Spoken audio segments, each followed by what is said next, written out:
어, 그, 지난 시간에 우리 요한복음 13장을 읽었었는데, 오늘도, 이어가지고, 오늘은 요한복음 13장 17절, 18절 할 차례입니다.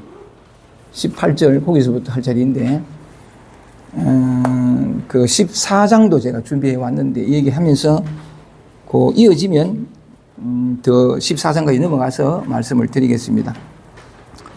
지난 시간에 우리는 이제 요한복음 13장을 잠깐 했었는데 그 내용이 뭐냐면, 요 13장 내용은 그 예수님이 십자가에 못 박혀 돌아가시기 전 바로 전날 저녁에, 내일이면 이제 십자가에 못 박혀 돌아가시니까 그 바로 전날 저녁에 제자들하고 마지막 저녁 식사를 하는 이야기를 지난 시간에 했었습니다. 이게 레오나르도 다빈치가 마지막 최후의 만찬이라는 그림으로 아주 유명한 그 장면이기도 한데, 하여간 그때 제자들과의 마지막 만찬, 돌아가시기 전날 저녁에 같이 앉아서 떡과 포도주를 나누면서 마지막 저녁 식사를 하신 장면을 우리가 얘기 나눴었는데, 그때 이제 뭐냐면 예수님이 저녁 식사 중에 일어나셔가지고 대야에 물을 떠가 와서 제자 한 사람 한 사람의 발을 씻겨주던 그 얘기를 했었습니다. 이름은 이제 세족식인데, 오늘은 이어서 이 얘기를 시작하겠지만, 이 얘기를 시작하기 전에 지난 시간에 우리가 읽었던 내용을 다시 집에서 읽어보면서, 내일이면, 뒤에 나옵니다만은, 요렇게 저녁 식사를 하고 밤늦게, 제자들과 다 같이 나와가지고, 게세마네 동산에서, 다른 복음서에 기록되어 있는, 요한복음에서는 기록되어 있지 않는데, 예수님이 제자들하고 같이 가다가, 제자들은 너희 여기 잠깐 있거라. 내 마음이 심히 괴롭다. 이러면서 내가 요 위에 가서 기도할 텐데, 내가 요 위에 가서 기도할 동안에 너희들도 깨어서 나를 위하여 기도 좀 해다오 하고서 올라가거든요. 올라가서, 게세마네 동산에서 마지막 기도인데, 땀이 피가 되도록 간절하게 기도해요. 그 기도의 내용은 너무 유명해서 우리가 다 알고 있는 내용인데, 내 아버지여, 할 수만 있다면 이 잔을 내게서 물리소서. 그러나 내 뜻대로 마옵시고 내 아버지의 뜻대로 하옵소서. 이렇게 그 기도를 하는데, 기도를 하고 간절하게 기도하고 내려와 보면 제자들이 잠을 자고 있다는 거지. 지쳐서 몸이 피곤하거나 그렇겠지. 그러면 와서 예수가 또 너희 몸이 피곤하구나. 그럼 내 심정이 지금 죽을 것 같다. 괴롭구나, 힘들구나. 잠시라도 깨어서 나를 위해서 기도해다오 하고, 다시 올라가거든요. 올라가서 다시 이 땀이 피가 되도록 기도를 하고 내려와 보면 또 자요. 그러면 이 잠시라도 너희가 깨어서 나를 위해서 기도해 줄 수 없더냐 하고 또 깨어가지고 세 번째 올라가거든요. 간절하게 기도하는데 올라가서 간절히 기도하고는 내려와 보면 이제 제자들이 또 자고 있어요. 그때 이제 예수님이 뭐라 했냐면, 너희 몸이 많이 피곤하나 이제 됐다, 그만 자거라, 그만 쉬거라. 요럴 때 이제 가룟 유다가 와서 잡혀가거든요. 바로 그날 밤에 잡혀가서 그 다음날 정오쯤에 십자가에 못 박혀, 그러니까 로마의 총독인 본디오 빌라도가 이제 유대인에게 예수를 넘겨주는, 그래가지고 골고다 거기에서 이제 십자가에 못 박혀 죽는 건데, 돌아가시는 건데, 어쨌든 이어서 그런 내용이 이어지지만, 지난번에 우리가 읽은 요게 마지막 저녁 식사 하실 때 그 심정도 모르겠어요. 약간 예수님의 마음이 어떤지 모르지만 바로 내일 내가 죽는단 말이에요. 그것도 십자가에 못 박혀가지고 돌아가시는데, 그러니까 이제 식사를 하시다가 아까 말씀드린 것처럼 중간에 일어나가지고 대야에 물을 담아서 제자들의 발 하나하나를 씻어줄 때 그 심정이 어땠을까?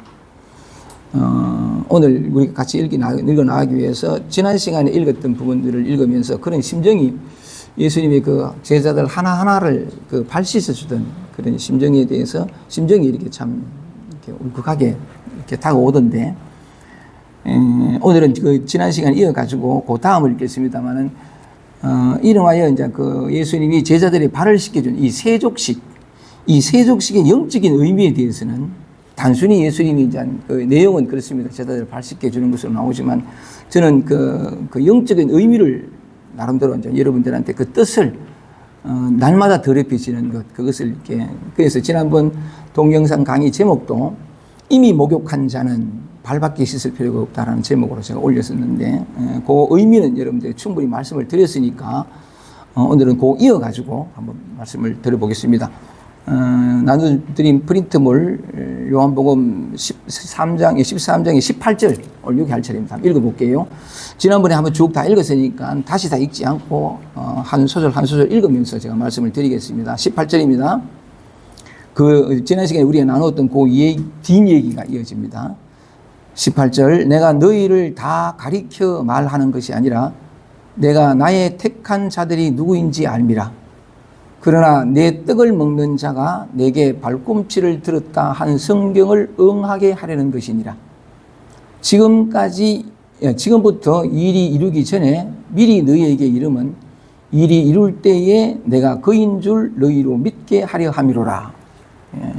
19절까지 우선 읽고, 요번에 내가 같이 나눌 요 얘기를 다시 읽으면서 또 여러 가지 많은 새로운 사실들에 보니까 내 안에 새로운 느낌들이 많이 이렇게 나왔었는데, 그걸 한번 좀 풀어서 말씀을 드려보면, 18절에 보세요. 그러니까, 내가 너희를 다 가리켜 말하는 것이 아니라 한 사람이 나를 파는 얘기를 뒤에 하거든요.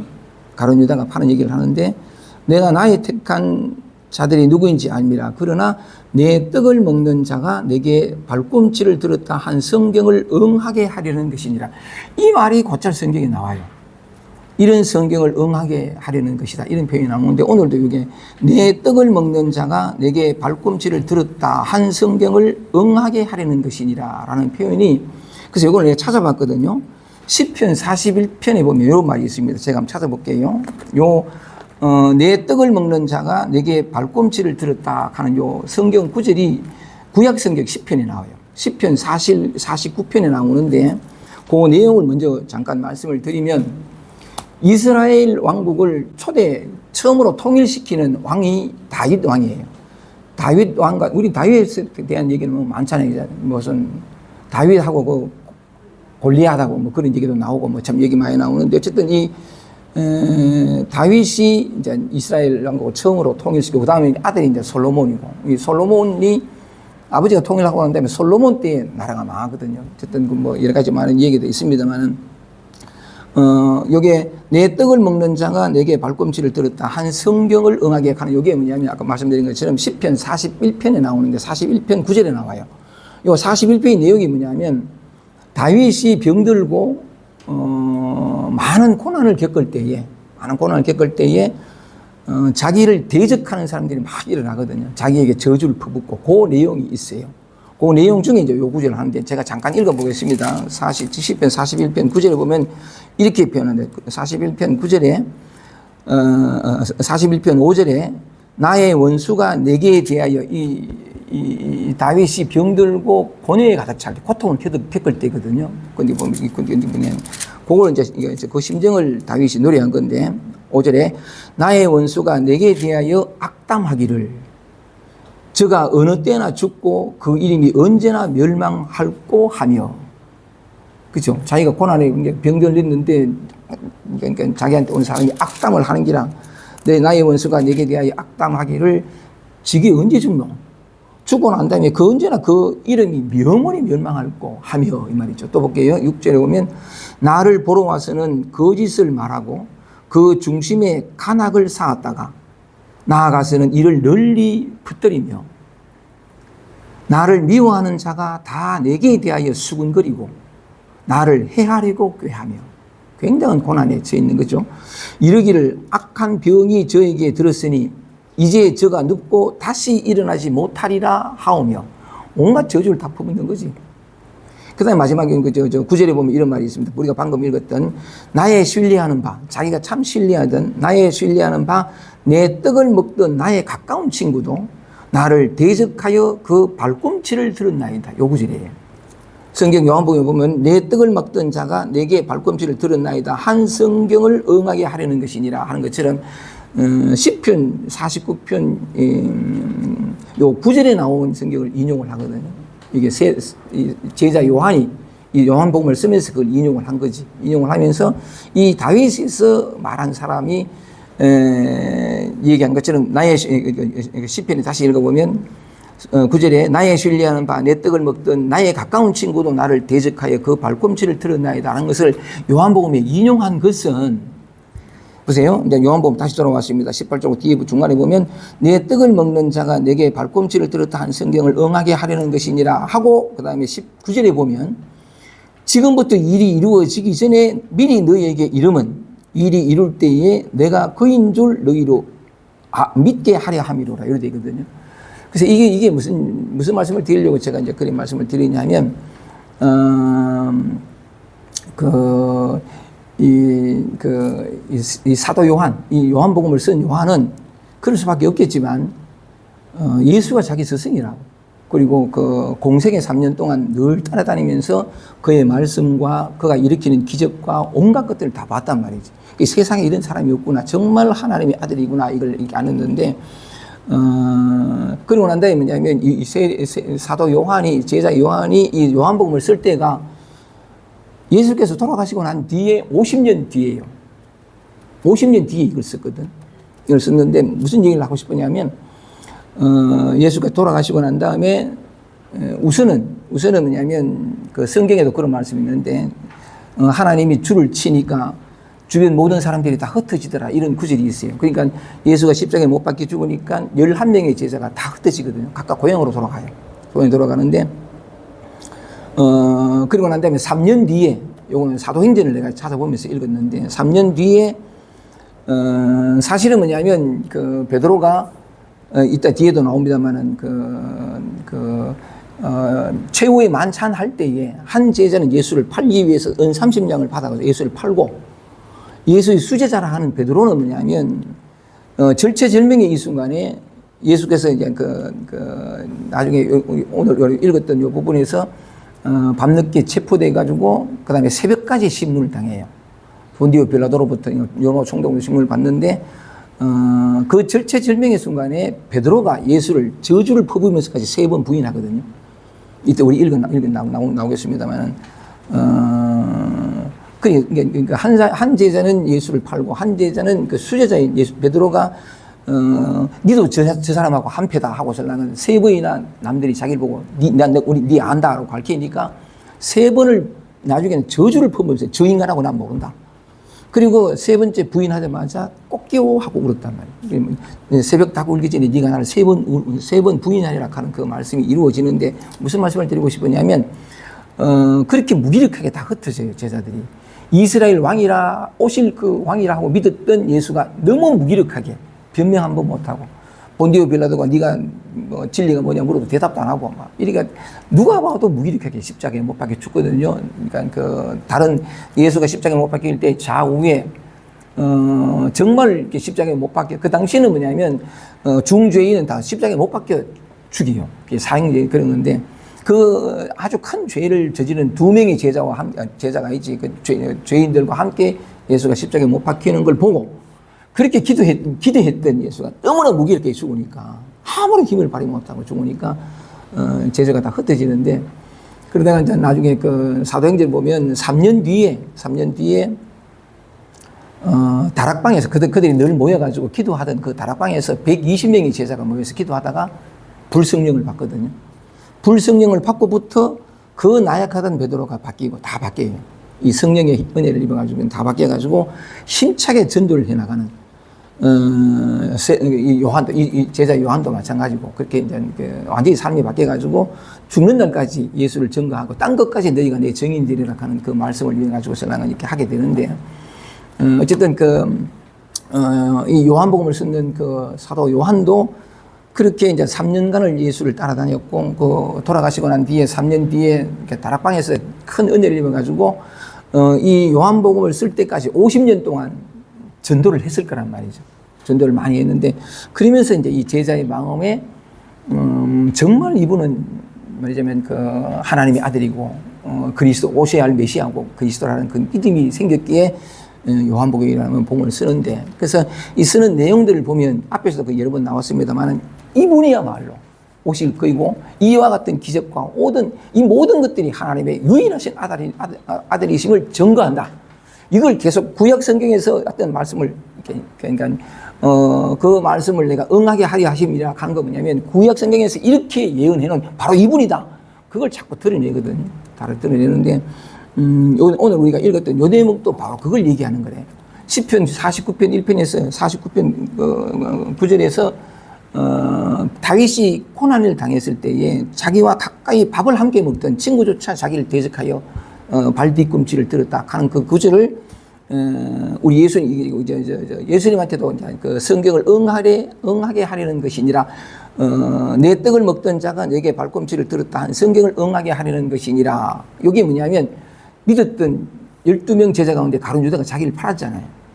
그러니까 다윗의 입장에서는 절친한 친구조차 자기를 대적하여 발뒤꿈치를 들었다 하는 그 말씀이 포라 이거지 이 예수님에게 응해졌지 않느냐 하는 식으로 예수가 그리스도요 오셔야 할 메시아임을 증거해주는 많은 어떤 이야기들을 구약성경에 찾아가지고 그 말씀이 비로소 이루어진 실현된 바로 이분이다라는 걸 자꾸 증명해 보이려고 제자 입장에서는 그럴 수밖에 없겠죠. 그게 너무나 자연스럽고 당연한 건데 내 떡을 먹던 자가 내게 발꿈치를 들었다는 한 성경을 응하게 하려는 거 19절 보세요.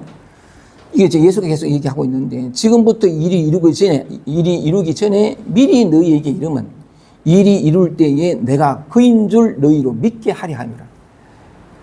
보라 이게 다윗에서 있었던 일이 이분에게도 발 뒤꿈치를 들리는 이런 일이 바로 이분을 가리킨다 하고 제자들이 계속해서 이제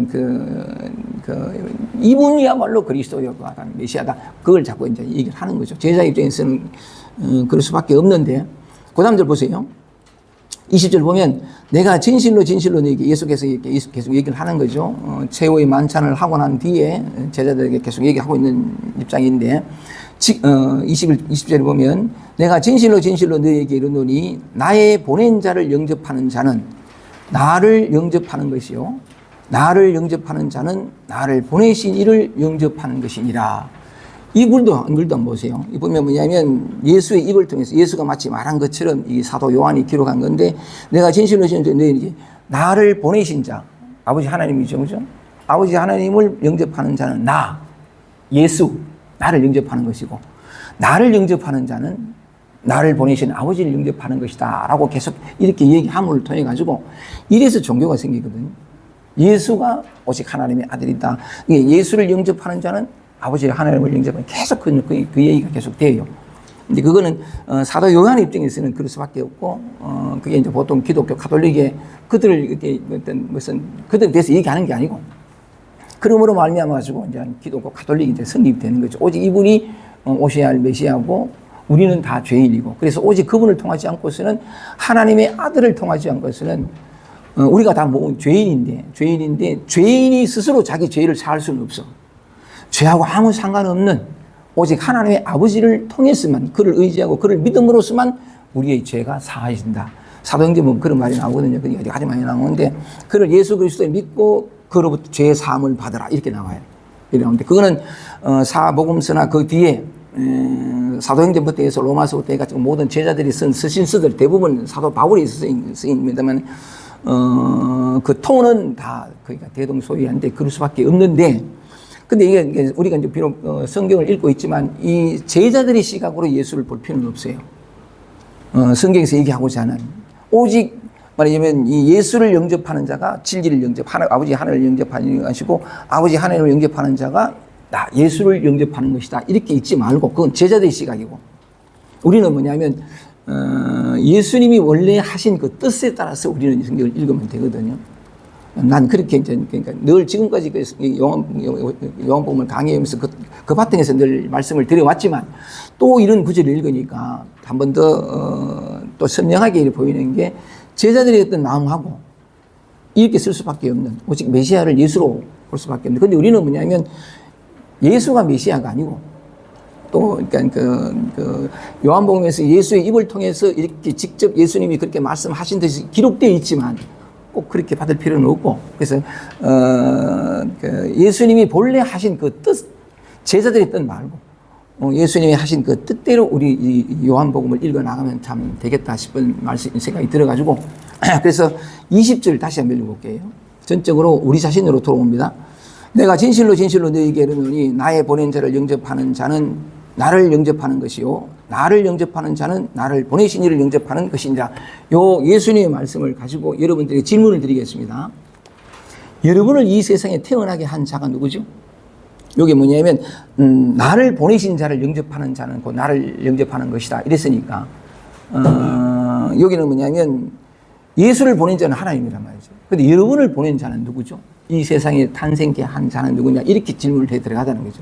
우리는 어떤 하나의 대상으로서 본받아야 할 또는 우리의 구원자로서의 어떤 특정한 사람을 내세우는 것이 아니고 대상화하는 것이 아니고 우리 자신으로 돌아와서 우리 자신도 또한 늘 같은 톤으로 말씀드렸다시피 뭐 성령으로 난 뭐 예수 그런 얘기했듯이 예수가 성령으로 났거든. 이 얘기는 참 두 번 했으니까 더 하지 말고 근데 우리 또한 뭐냐면 하나님의 아들이다 그 얘기를 하고 싶었어요.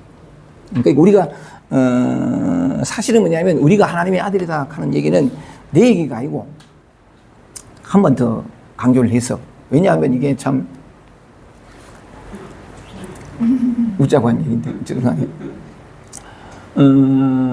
예수께서 어느 사복음서 중에 그런 얘기를 했는데 육신의 아버지를 아버지라 하지 말라. 너희 아버지는 한 분이시니 곧 하늘에 계신 자신이라. 예수께서 직접 선포하셨다. 진실이 그렇거든요. 그렇고 우리가 요한복음에 읽었던 그 구절에 요한복음 1장에 나오는 것처럼 만물이 그로 말미암아 지은 바 되었으니 한 번 더 만물이 그로 말미암아 지은 바 되었으니 지은 것이 하나도 그가 없이는 된 것이 없느니라. 만물이 그중에 우리도 포함되지 그죠? 이 선풍기 소리도 지금 만물 중에 다 포함되는데 이 우주 산만성이 다 그로부터 하나님으로부터 근원으로부터 모든 것의 근원으로부터 났단 말이죠. 다 차별이 없거든요. 어떤 차별도 없는데 이게 성상이래라. 이게 불교적인 용어인데 이게 성품과 모양, 성상일이라 그런 말인데 성품 가는 거는 본질이 본질. 가장 밑에 바탕, 근본. 하나님께도 좋고, 뭐 불교에서는 불성에도 좋고, 여러 가지 말인데 또는 이 마음이라 해도 좋고 시매무법 하듯이 다 마음이라고 하는데 다 이름이거든요. 이름인데 이름만 달라요. 그런데 어쨌든 이게 성품이고 그다음에 상하는 거 뭐냐면 이 성품은 성품 그 자체로만 있는 것이 아니라 요거는 이 얘기도 참 자주 했습니다만은 화음일성법궤도에 의상대사가 화음일성법궤도를 썼는데 그 중에 그런 말이 있어요. 참, 이 또 한번 써보자. 이게 다 같은 말인데, 이게 사람들은 이 말에 자꾸 매이면, 같은 것을 가리키는 말에 매이면 전혀 완전히 다른 것으로 듣기는 건데, 진성심심, 극미묘라.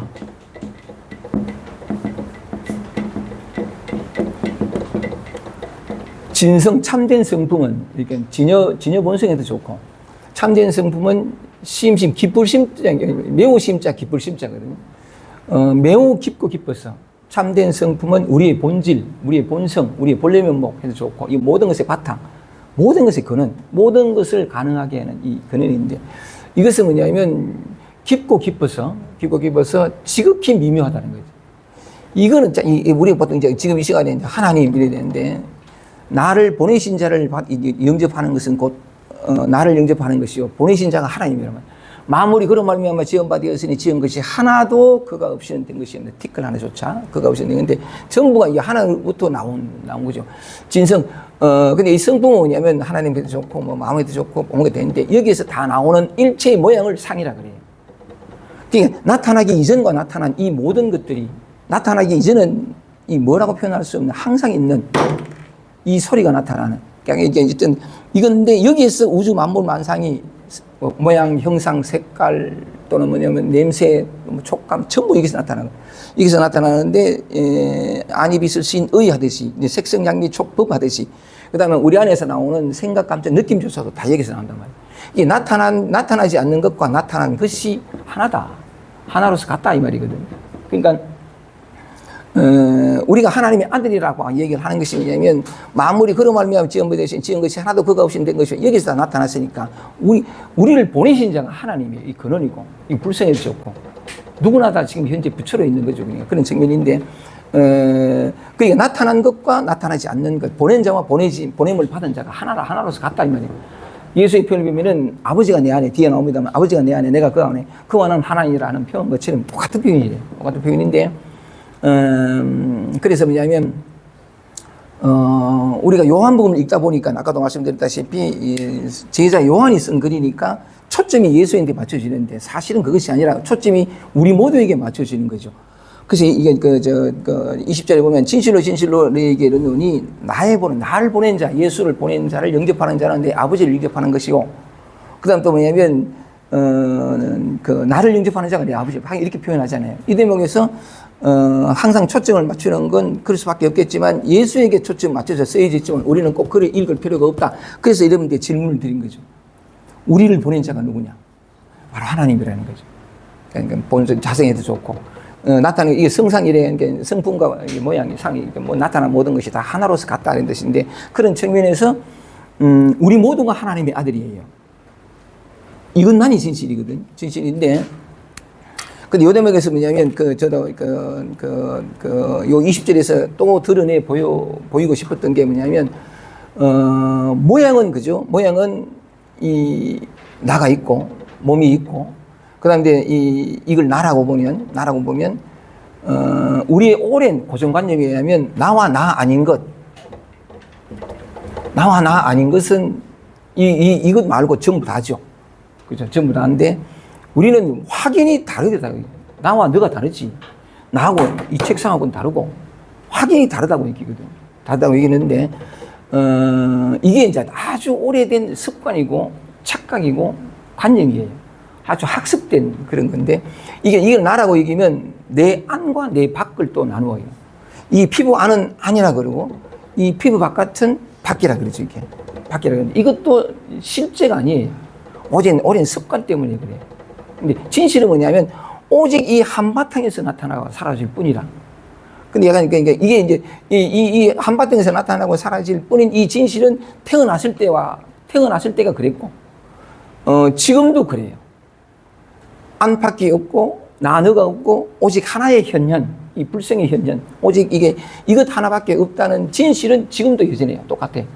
우리가 죽고 난 다음은 똑같아. 아무 상관없어. 상관없는데 그 진실은 지금도 오직 이것만이 진실로서 존재하건만 우리의 관념, 너무나 그럴듯한 관념은 뭐냐면 나와 나 아닌 것이 명백하게 구분이 되고 내 안에 있는 것과 내 안에 있는 게 보통 이건 생각, 감정, 느낌이라 생각하고 내 밖에 있는 건 저 밖에 에어컨 소리고 뭐 이러잖아요. 안팎이 명확히 구분돼요. 모양이 구분되는 건데 그건 우리의 아주 오래된 습관이고 관념이고 착각이고 개념일 뿐이에요. 실제하지 않는 지금도 여전히 너무나 실제인 것처럼 경험되지만 사실이 아닌 진실이 아닌 그럼 진실은 뭐냐면 이 모든 구분은 뭐냐면 분별에서 비롯되어진 예를 들면 뭐 어제 그러니까 저녁 먹고 길을 걷는데 소화를 시키려고 길을 걷는데 생전 처음 들어보는 소리, 괴성이 쾅 들렸어요. 이 괴성이 맞나? 어쨌든 딱 들린 것 동시에 딱 내 안에서 일어나는 생각이 지금 무슨 소리지? 하고 딱 내가 저 소리구나 하고 저 소리가 뭔 소리인가를 딱 분별하더라고. 그러니까 처음에는 그 소리는 무슨 소리가 몰랐는데 내 안에서 즉각적으로 일어나면서 저 소리가 무슨 소리인지가 딱 분별이 되니까 안심이 되는 거야. 저 소리네 이렇게 되는 거지. 근데 사실은 뭐냐면 그냥 그런 소리가 났을 뿐인데 이런 소리가 나거나 그냥 그런 소리가 났을 뿐인데 너무나 짧은 순간에 생각이 갖다 붙어요. 기억이 갖다 붙어가지고 또는 어떤 우리가 배웠던 지식이 갖다 붙어서 뭐 다 하거든. 저 소리를 듣는 게 아니고 저 소리에 대한 우리의 과거의 기억과 개념들을 들어요.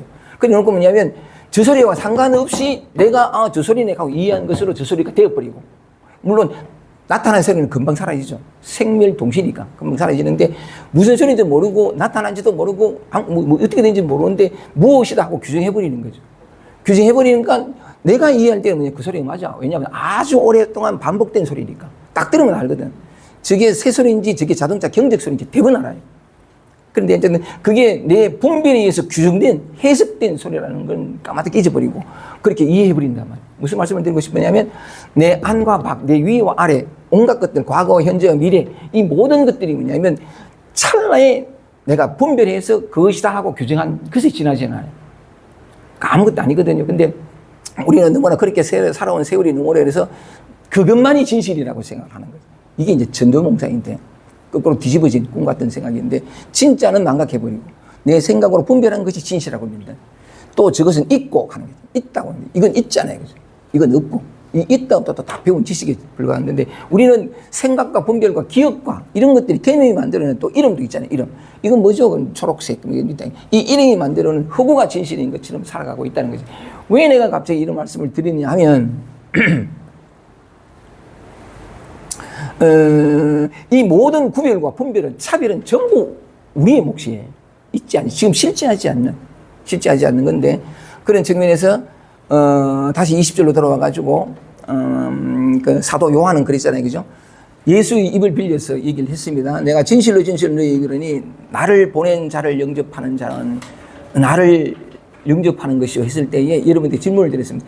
여러분을 보낸 자가 누구냐? 그때 이제 이 하나님, 만물이 그로 말미암아 지음바 되었으니 지은 것이 하나도 거가 없이 된 것이라, 이 점을 먼저 드러내 보여드렸고, 모든 사람들이 절대 평등한 하나님의 아들이라는 거죠. 지금 이 순간 진리 안에 있고 진리 자체로서 부처로서 살고 있다는 그 말씀을 드리고 싶었고, 근데 뭐냐면 우리는 또 우리 자신이 뭐냐면 하나님의 아들이다 이래버리면 또 뭉뚱그려가지고 또 기억 속으로 들어가서 내가 언제 태어나가지고 65년 전에 태어난 이 나를, 구체적인 이 나를 연상한다고. 어쩔 수 없어요, 그거는. 무슨 말만 과거의 기억에 쫙 들어와가지고 딱 규정해버리거든. 뭐야 해버리니까. 어쨌든 그 한계 안에 있지만 그래도 말씀드리고 싶은 것은 뭐냐면, 우리가 모두가 하나님의 아들이다라고 하는 이 말을, 이 진실을 좀 더 넓게 표현해보면 이것만이 아니고 내 안에서 올라온 생각, 감정, 느낌도 마찬가지고, 안팎의 구분이 없어졌지, 그죠? 안팎의 구분이 우리 자신의 몫이라 그랬지, 그죠? 오케이. 그러면 이제 요새 이 피부 안은 나고 피부 바깥은 내가 아니다는 이 구분은 사라졌습니다. 어쨌든 그러니까 얘기 그 연장에서 그렇게 보면, 그래 뭐냐면 이 구분이 사라졌기 때문에 안팎이 없어서 바깥에도 들려오는 소리가 내에서 우울해, 이건 똑같죠? 안팎이 그냥 인연 따라서 소리가 들렸고, 이 안에서 인연 따라서 어떤 우울감이, 어떤 불편감이, 어떤 생각이 꼬리고 똑같잖아요, 그지? 모두가 다 이 한바탕에서 나타나고 사라지는 거 똑같죠? 맞지, 그죠? 이 대목에서는 잠을 좀 깨우는 의미에서 대답 좀 해주세요. 들려오는 소리, 보이는 형상, 냄새, 맛 전체가 이 한바탕에서 이것이 변해서 찰나찰나 나타났다 사라진다 한단 말이죠, 그죠? 그래서 이 대목에서 내가 이제 결정해보고 싶었던 것은, 우리의 너무나 오랜 착각이 이게 나고 또 뭐냐면 내 안에서 올라온 생각, 감정, 느낌도 내 것이기 때문에 내 마음에 들지 않으면 고치고, 내 마음에 들면 집착한단 말이에요. 취하고 버리거든요. 이게 착각 때문에 그래. 실제로는 여기에서 진리가 우울로, 진리가 기쁨으로, 진리가 화로, 진리가 전부 이 하나의 현현이라, 하나님의 현현이라고. 그 만물이 지은 것이 하나도 그가 없이는 된 것이 없다. 모든 만물이 다 그렇다고. 찰나생 찰나별, 나도 없고 너도 없고 무엇도 없는, 그냥 이 한바탕의 춤, 공의 춤, 뭐라 그럴까, 이게 하나님의 춤, 이게 근원의 춤, 이것밖에 없거든. 여기에서 찰나찰나 들어가 모든 구별을 만들고, 모든 차별을 만들고, 무엇이다 만들고, 이게 워낙 습관이 돼가지고 적극 되니까, 적극 되어서 그것이다라고 사고 세월이 깊어서 진짜 그것인 것처럼 착각하고 살아가는 한바탕 꿈을 사는 거지, 우리가. 이 꿈을 깨는 게 이제 말하자면 이런 어떤 공부라는 거죠. 요 한 구절에서도 그걸 한번 드러내보고 싶어서, 사도 요한은 제자는 뭐냐면, 오직 예수님만이 보라, 다윗도 예언한 사람이 아니냐. 그렇게 하겠지만 우리는 그래 읽지 말고, 우리 한 사람이 예수와 동격이거든요. 똑같아요. 그러면 예수하고 우리하고는 똑같은데, 야하고 우리하고는 틀려요? 똑같아요. 모양만 달라요. 이 나라는 어떤 이 아주 오랜 세월 반복되어서 나라는 정체성이, 이거는 너무나 현격하게 다른 이걸 만들어요. 실제는 그렇지 않아. 과거의 기억이 정체성을 만들지. 기억이 없어 봐. 이게 뭐지? 몰라. 이거 움직여요, 이거?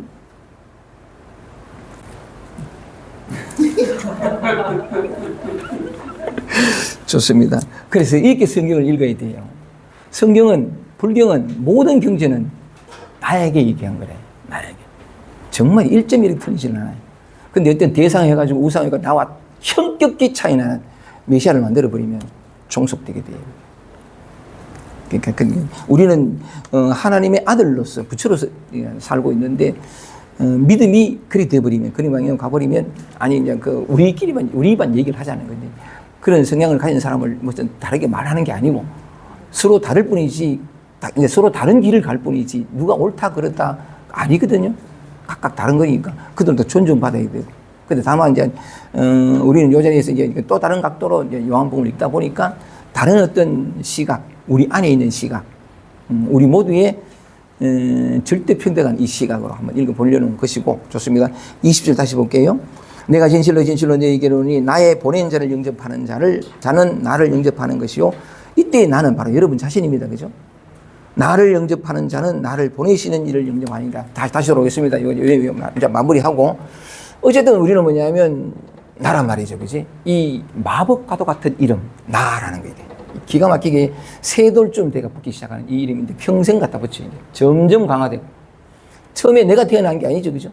어떤 핏덩이가 태어났는데 어쨌든 이 얘기는 참 자주 했으니까 뒤에 갖다 붙어요. 갖다 붙어 이것이 굴러 들어온 돌이 주인이 돼가지고 온갖 걸 다 장악해 버리잖아요. 이렇게 되는 건데 예수님 아니고 세례 요한은 사도 제자 요한은 이래 말했습니다. 나를 받아들이지 여러분 자신입니다. 나를 받아들인 자는 내 아버지를 나를 보내신 자를 영접하는 것이요. 이 보내신 자의 이름이 다른 거 하려면 진리리, 동리 이 이름이 참 많습니다. 법성이니 뭔가 다 이름이 되는데 아까 말씀드린 이렇게 표현했는데 이거 하나가 모양 없는 이 하나가 이제 기억났다. 잊어버렸는데 그 법성계 그러니까 법성계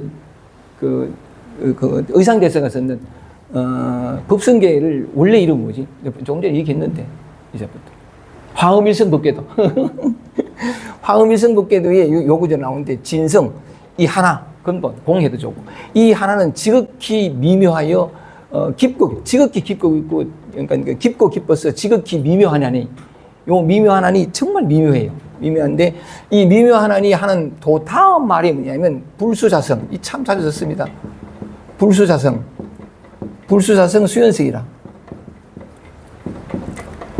수연석이라 이 참된 성품 그러니까 진여본성은 뭐냐면 불수자성 그 진여본성의 자기 성품을 지키지 않고 이게 텅 비었거든요. 뭐라고 표현할 수 없어. 이걸 청정하다 그러고 아무것도 없으니까 공적하다 그러는데 그 텅 비어 있는 공적한 그 자기의 성품을 지키지 않고 불수자성 그 자성을 지키지 않고 수연성이라 인연 따라서 이룬다. 이것이 인연 따라서 가는 이 말이 여기 나오죠. 이 인연을 따라서 텅 빈 이것에서 소리가 나오고 온갖 것들이 다 나온다 이 말이죠. 그 나온 중에 이제 소위 말하면 나라고 하는 이것도 나왔다는 거지.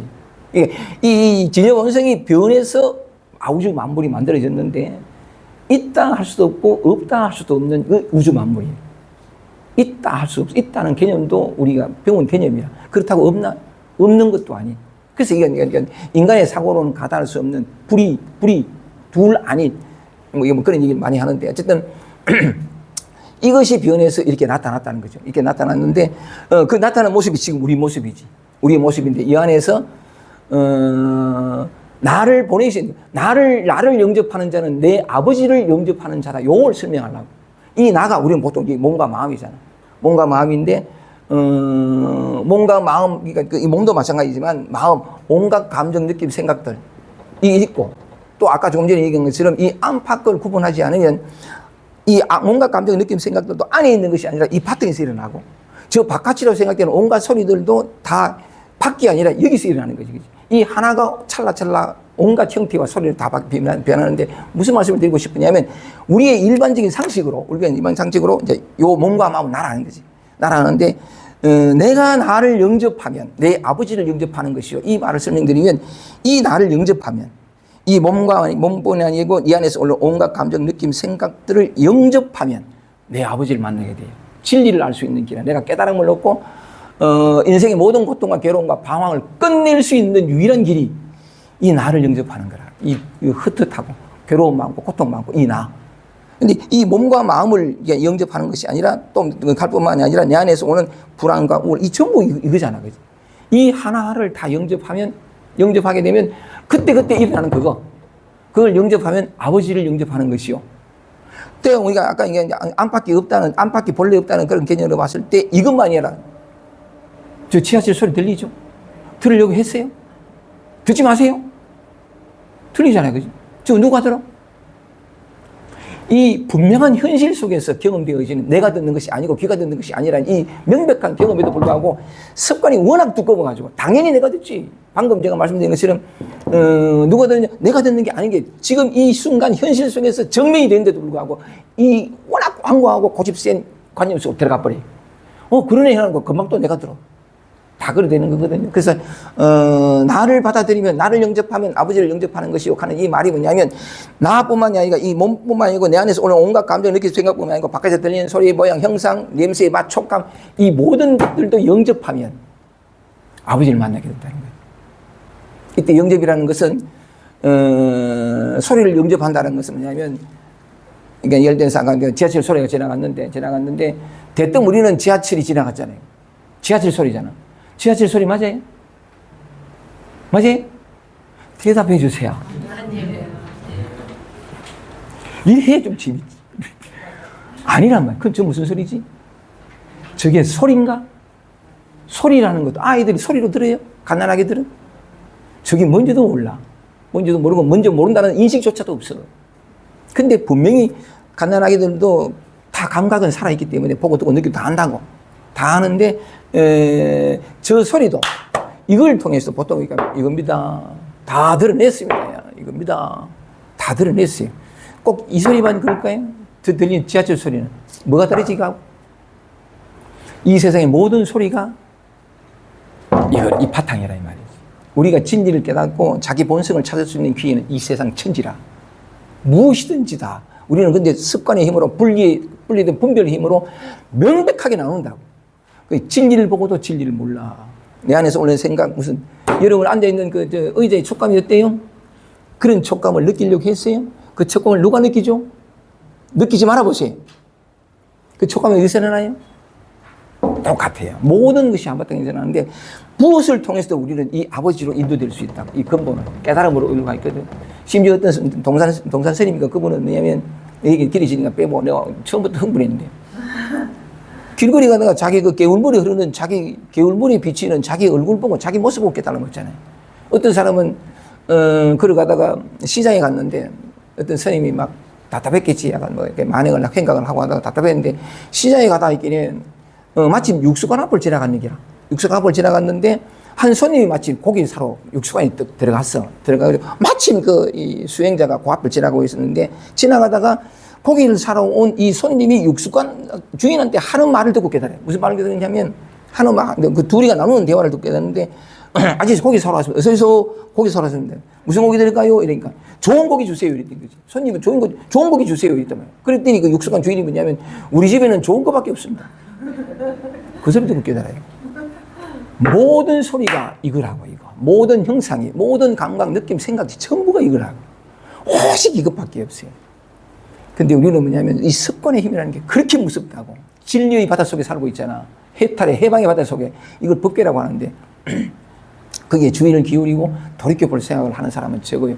아니 적어도 뭐냐면 바깥 소리는 그만둔다 하더라도 내 안에서 올라온 우울, 불안, 강박증 이런 어떤 나를 힘들게 하고 찌질하고 찌질함의 대가가 저기 와 있는데 저기는 긴장의 대가고 여기도 나는 혼비백산의 대가밖에 없네. 그것조차 돌이켜서 온전히 거기에 있어 보는 사람이 있나요? 불안하거나 초라하거나 찌질하거나 바꾸려고 고치려고 진리가 왔다고 나를 해방해 주기 위해서 오직 이것밖에 없으니까 다만 여기에 덧붙인 오랜 과학 경험과 기억에 의해서 생긴 분별심이 싫어 이거 버리고 저건 좋아하고 지금 일어나는 모습 싫어 미래는 이놈의 분별이 휩싸여 보는 거니까 진리가 와도 진리를 못 알아봐. 이 세상은 진리밖에 없잖아. 지금 이 순간 일어나는 모든 것들이 그렇게 내 안에서 올라오는 이 눈부시고 이 보배로 내 인생 전부를 해방하고도 남을 이걸로 돌이켜서 이걸 만나는 사람이 없어. 그러면 바깥으로 진리를 수행을 하고 깨달음을 전다고. 다른 데 눈 돌릴 필요 없어요. 정말 그렇다고. 이렇게 섬세하게, 정말 빈틈없이 우리 모두의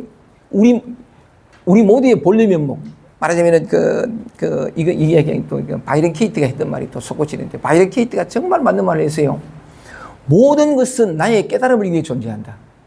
아멘입니다. 모든 것이 나의 깨달음을 위해 존재해요. 진짜 그래요. 여러분 오늘 힘드는 괴롭고 우리 오늘 아까 누가 그랬더라? 누가 뭐라 그랬더라? 이거 아니고 딴 데 뭐이고. 무기력한 그것도. 하여간 그 얘기를 하고 싶었습니다. 예수님이 우리가 읽었던 20절 말씀에 내가 진실로 너희에게 이르노니 나를 보낸 자를 영접하는 자는 누구 몰라도 상관없어요. 몰라요. 영접하는 자 몰라도 상관없어요. 이 얘기를 하자니까 근원이고 바탕이고 마음이라 그랬지. 근데 우리는 알 수 있는 게 있다고. 뭐냐면 나를 영접하는 자는 나를 보내신 이를 영접하는 것이니라. 아멘입니다. 여러분 자신. 안팎이 없는 측면에서는 내 안에서 올라온 것뿐만 아니고 내 밖에 들려오는 소리, 모든 감촉들 전부 다.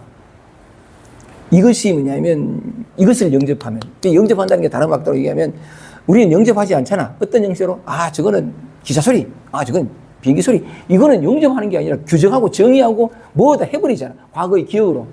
저 소리를 듣는 게 아니고.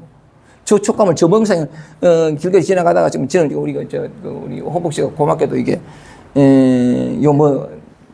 선풍기, 날개 없는 선풍기를 틀어줘가. 내 혼자 신선하게 온다. 이 바람이 올라오는데, 이 촉감이 어디서 일어나요? 저기서 불어오는 바람이 이 피부가 신선하다? 망상이에요. 관념인데. 너무나 우리에겐 진실이 되어 있는 것이 이토록 우리를 속이는. 이 얘기하니까 요 얘기만 하고 마칠게요. 저기서 불어오는 바람이 내 피부가 신선하구나. 요 얘기를 하니까 한 가지 생각이 나는 거, 요 얘기만 하고. 가나선을 창시한 사람이 대종고 스님이에요. 송나라 때. 대종고 스님인데, 대종고 스님의 스승이 원어극근 스님이거든. 원어극근 스님인데, 근데 어쨌든, 대종고는 지잘난 멋에 많이 알았으니까, 지잘난 멋에 돌아다니다가, 원어극근 선사 밑에 이제 들어와서 공부를 하게 되는데, 책을 읽다가 탁 막힌, 화엄경인가 무슨 부경계를 탁 막힌 것이, 굉장히 그려져 있단 말이지. 오매이력. 이게 참 우리나라에서도 많이 회자된 그런 얘기인데, 오매이력. 이게 깰로자거든요. 깰로자고 요거는 잘매자예요. 오매. 자나깨나. 자나이력. 오매이력하는 경전을 읽었는 게라, 모든 경전을 다 읽어가지고 잘난 체 하거든. 지잘난 줄 알고 막 이렇게 하던, 대종고 스님이. 근데 경전을 읽다 보니까 오매이력 선을 딱 듣는데, 자기를 돌이켜보니까 오매이력이 안 돼. 말하자면은, 깨어있을 때는 뭐냐면, 경전을 워낙 많이 읽고, 오게 경유, 많이 모르겠다. 하여간 수행을 하면서 온갖 개를 다 시키고 전부 자기 통제 아래 있어.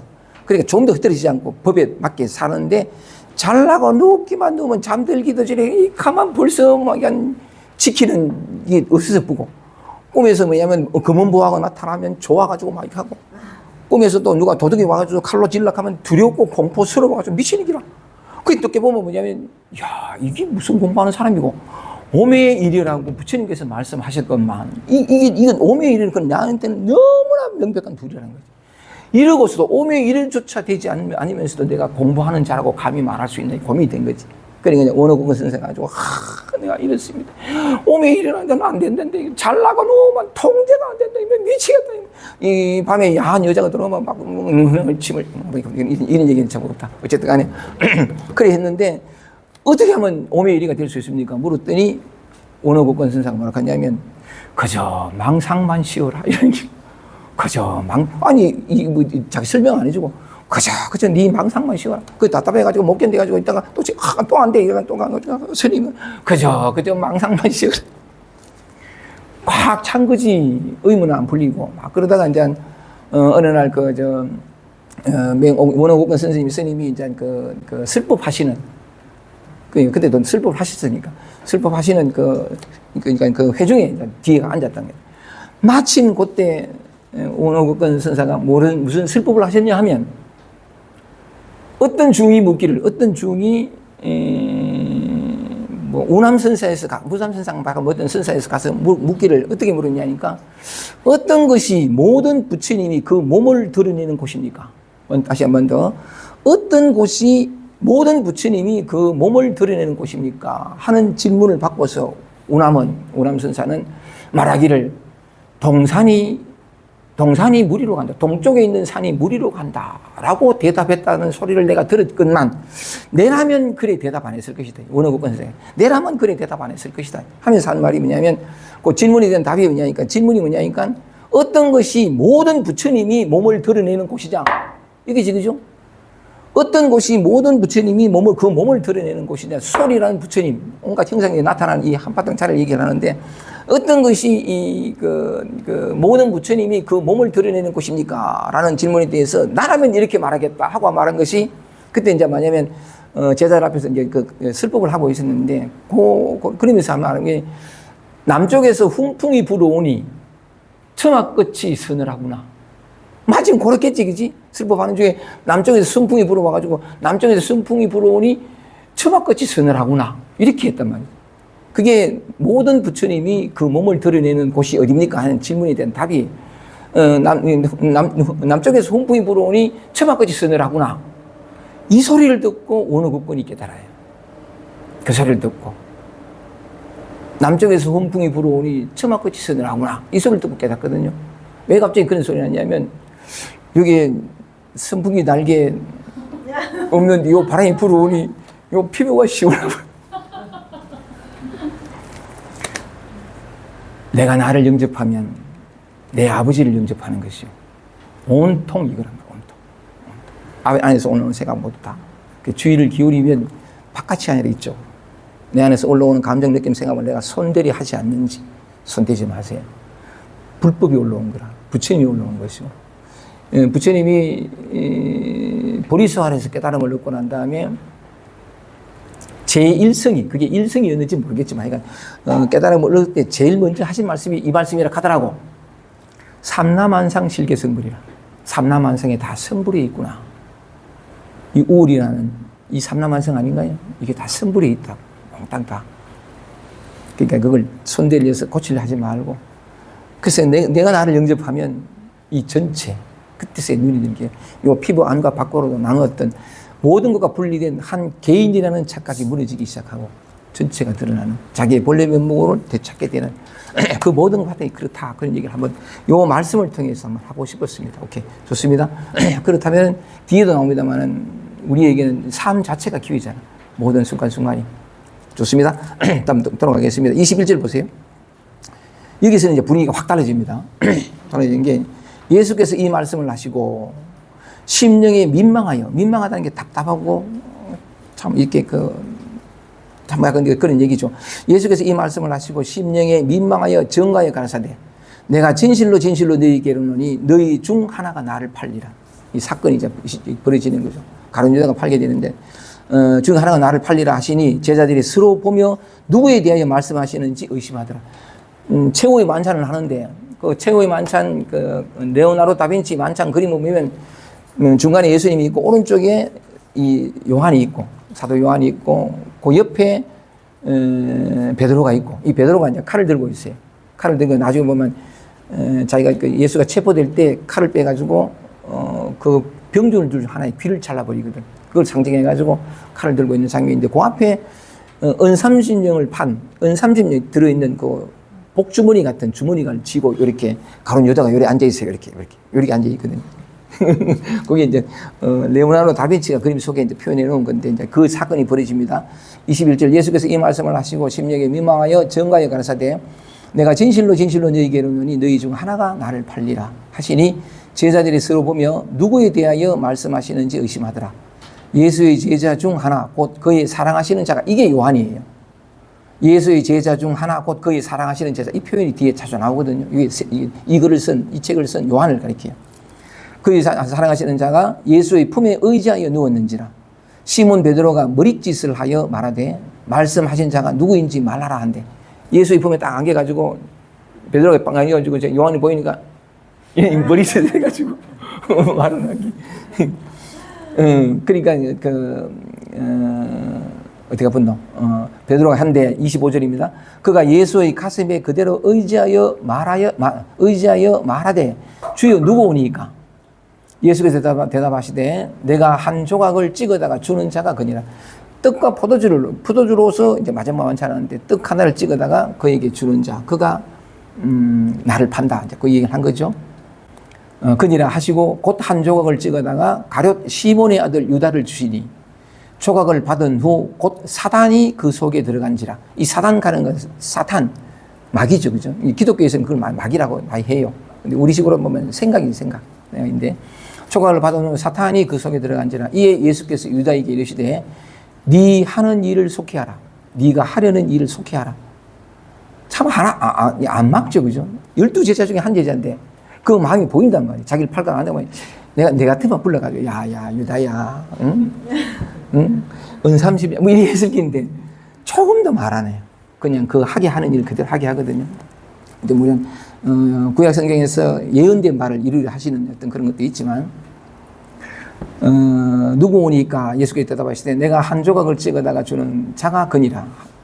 조각을 받아놓고 사단이 그 속에 들어간지라. 이에 예수께서 유다에게 이르시되 네 하는 일을 속히하라 하시니 이 말씀을 무슨 뜻으로 하셨는지 그 앉은 자 중에 아는 이가 없고 어떤 이들은 유다가 돈 괴를 받았어. 이게 재정 담당이었던 것 같아요, 이 사람이.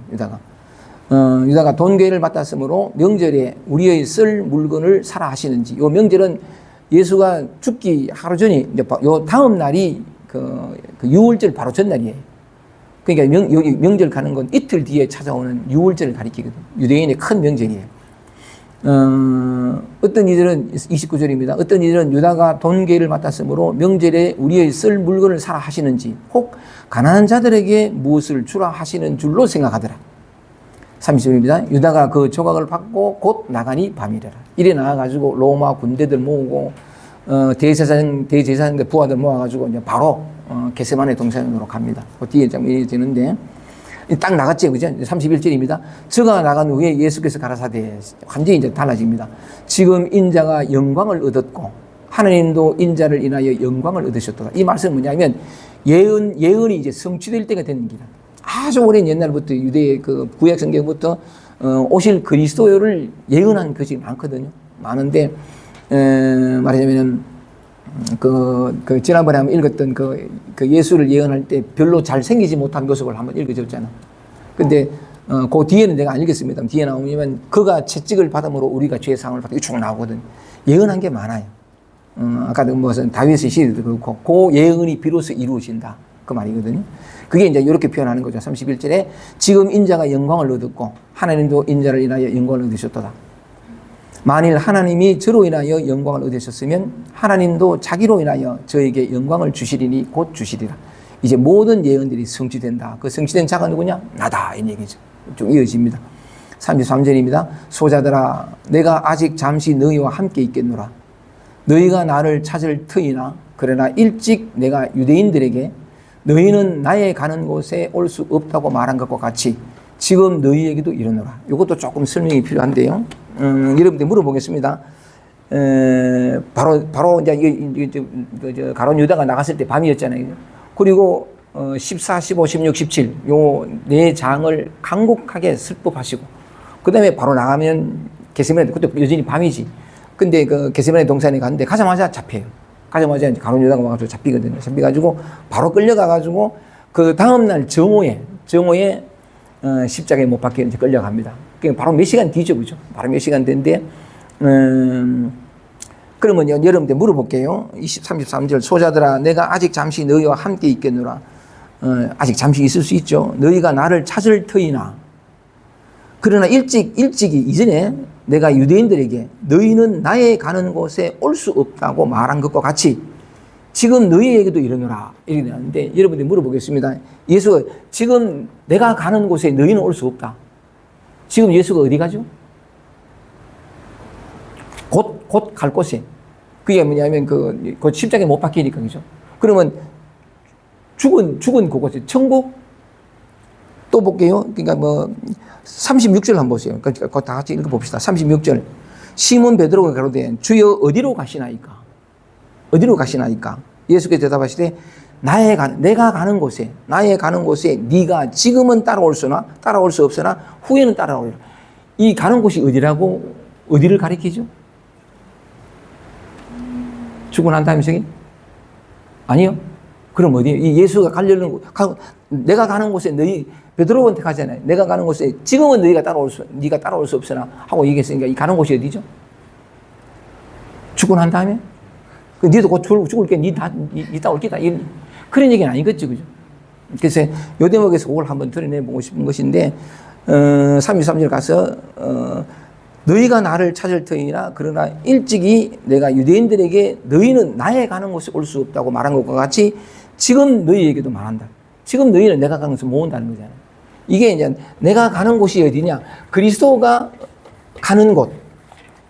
그리스도가, 말하자면 진리가 해도 좋고, 우리 본성 해도 좋고, 여러 가지 많은 표현을 할 수 있는데, 요 부분에 대해서 한번 이렇게 들춰내보고 싶은 것이 뭐냐면, 내가 가는 곳에 니네 아직 못 따라온다 하는 건 죽고 난 뒤에 그게 아니고, 예수는 그리스도잖아요. 그리스도는 구원자고, 메시아란 말이죠.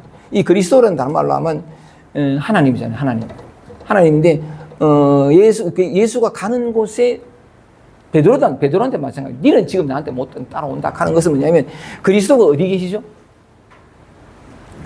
구원자가 어디 있어요? 하나님이 어디 계세요? 여기 있잖아, 그지? 몽땅, 어이구, 강의를 다 잘 들으셨다. 하산할 사람이 많네. 그지? 진짜 맞아요. 그 진실이 되는 건데, 그리스도는 언제나 여기 있잖아요. 태초전부터 해서 온 세상이 멸망하고 난 뒤에 항상 있어요. 이것이 있어야 여기서 우주가 다 완성되는데, 이것이 있고부터 가장 먼저 있는 것, 모든 것보다 먼저 있는 게 이게 그리스도거든요. 그리스도인데, 여기서 이제 우주 만물이 나오는데, 베드로한테 얘기도 했지만, 또 그 전에 유대인들에게도 말했지만, 내가 가는 곳에라고 표현한 것은 예수는 어디 가지 않아요. 언제나 여기 있어요. 항상 여기 있거든. 가야 할 곳이 없어요. 몸은 어쨌든 그러니까 뭐 태어났으니까 그러니까 가는 것으로 되는 건데, 근데 베드로한테도 그래 말했단 말이에요. 베드로한테도 내가 지금 가는 곳에 너는 지금 못 따라오면 나중에 따라오려고 하는데, 그러니까 할 때인데 뭐냐면, 그때 내가 가는 곳이라는 것도 마찬가지로 항상 여기 있죠. 진리는 언제나 여기 있다. 이게 있는데, 왜 베드로한테도 너는 아직 내가 가는 곳에, 내가 있는 곳에 가지 못한다라고 말하냐, 따라오지 못한다라고 말하냐면, 예수가 십자가에 못 박혔을 때, 아니, 조금 전에도 얘기했다시피, 예수가 재판을 받고 새벽 닭이 울기 전에 3번 부인하잖아요. 그러면 예수를 안 자야 이게? 전혀 몰라요. 전혀 모르거든요. 예수가 어디 있는지 몰라요. 어디로 가는지도 모르고, 모를 수밖에. 예수는 항상 여기 있는데, 베드로와 12제자뿐만 아니고 대부분의 이스라엘 사람들이 그 당시에 가지고 있던 꿈이 뭐냐면, 로마 제국의 속국이었으니까, 로마 제국을 해방시키고 민족을 해방시킬 왕을 구했어요. 그 왕을 이제 예수라고 생각하고 추앙을 했던 거지. 추앙을 했던 건데, 말하자면은, 그 속에서 12제자도 다 마찬가지라. 아까 얘기한 것처럼 베드로가 주여 내가 주를 위해서 목숨을 바치겠나이다 했는데, 예수가 그런 얘기를 하잖아요. 거기에 보면 33절 보면, 그냥 읽으면서 같이 해봅시다. 38절, 38절. 예수께서 대답하시되, 아니, 감사 봐. 37절부터 먼저 볼게요. 베드로가 가로되 주여 내가 지금은 어찌하여 따를 수 없나이까? 주를 위하여 내 목숨을 버리겠나이다. 예수께서 대답하시되 네가 나를 위하여 네 목숨을 버리겠느냐? 내가 진실로 네게 이르노니 닭 울기 전에 네가 3번 나를 부인하라.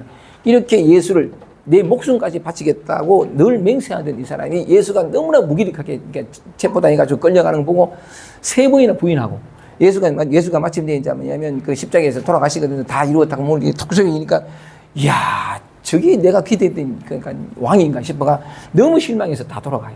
제자들이 다 흩어지거든요. 주께서 뭐 하나님이 친히 제자들이 다 흩어지더라 이런 예언이 다 있는 건데, 어쨌든 간에 그렇다는 것은 뭐냐면 예수가 있는 곳에 베드로가 못 갔잖아요. 맞지, 그죠? 예수는 여전히 분별과 구별 속에 살아야 돼. 이때 생각과 개념 속에.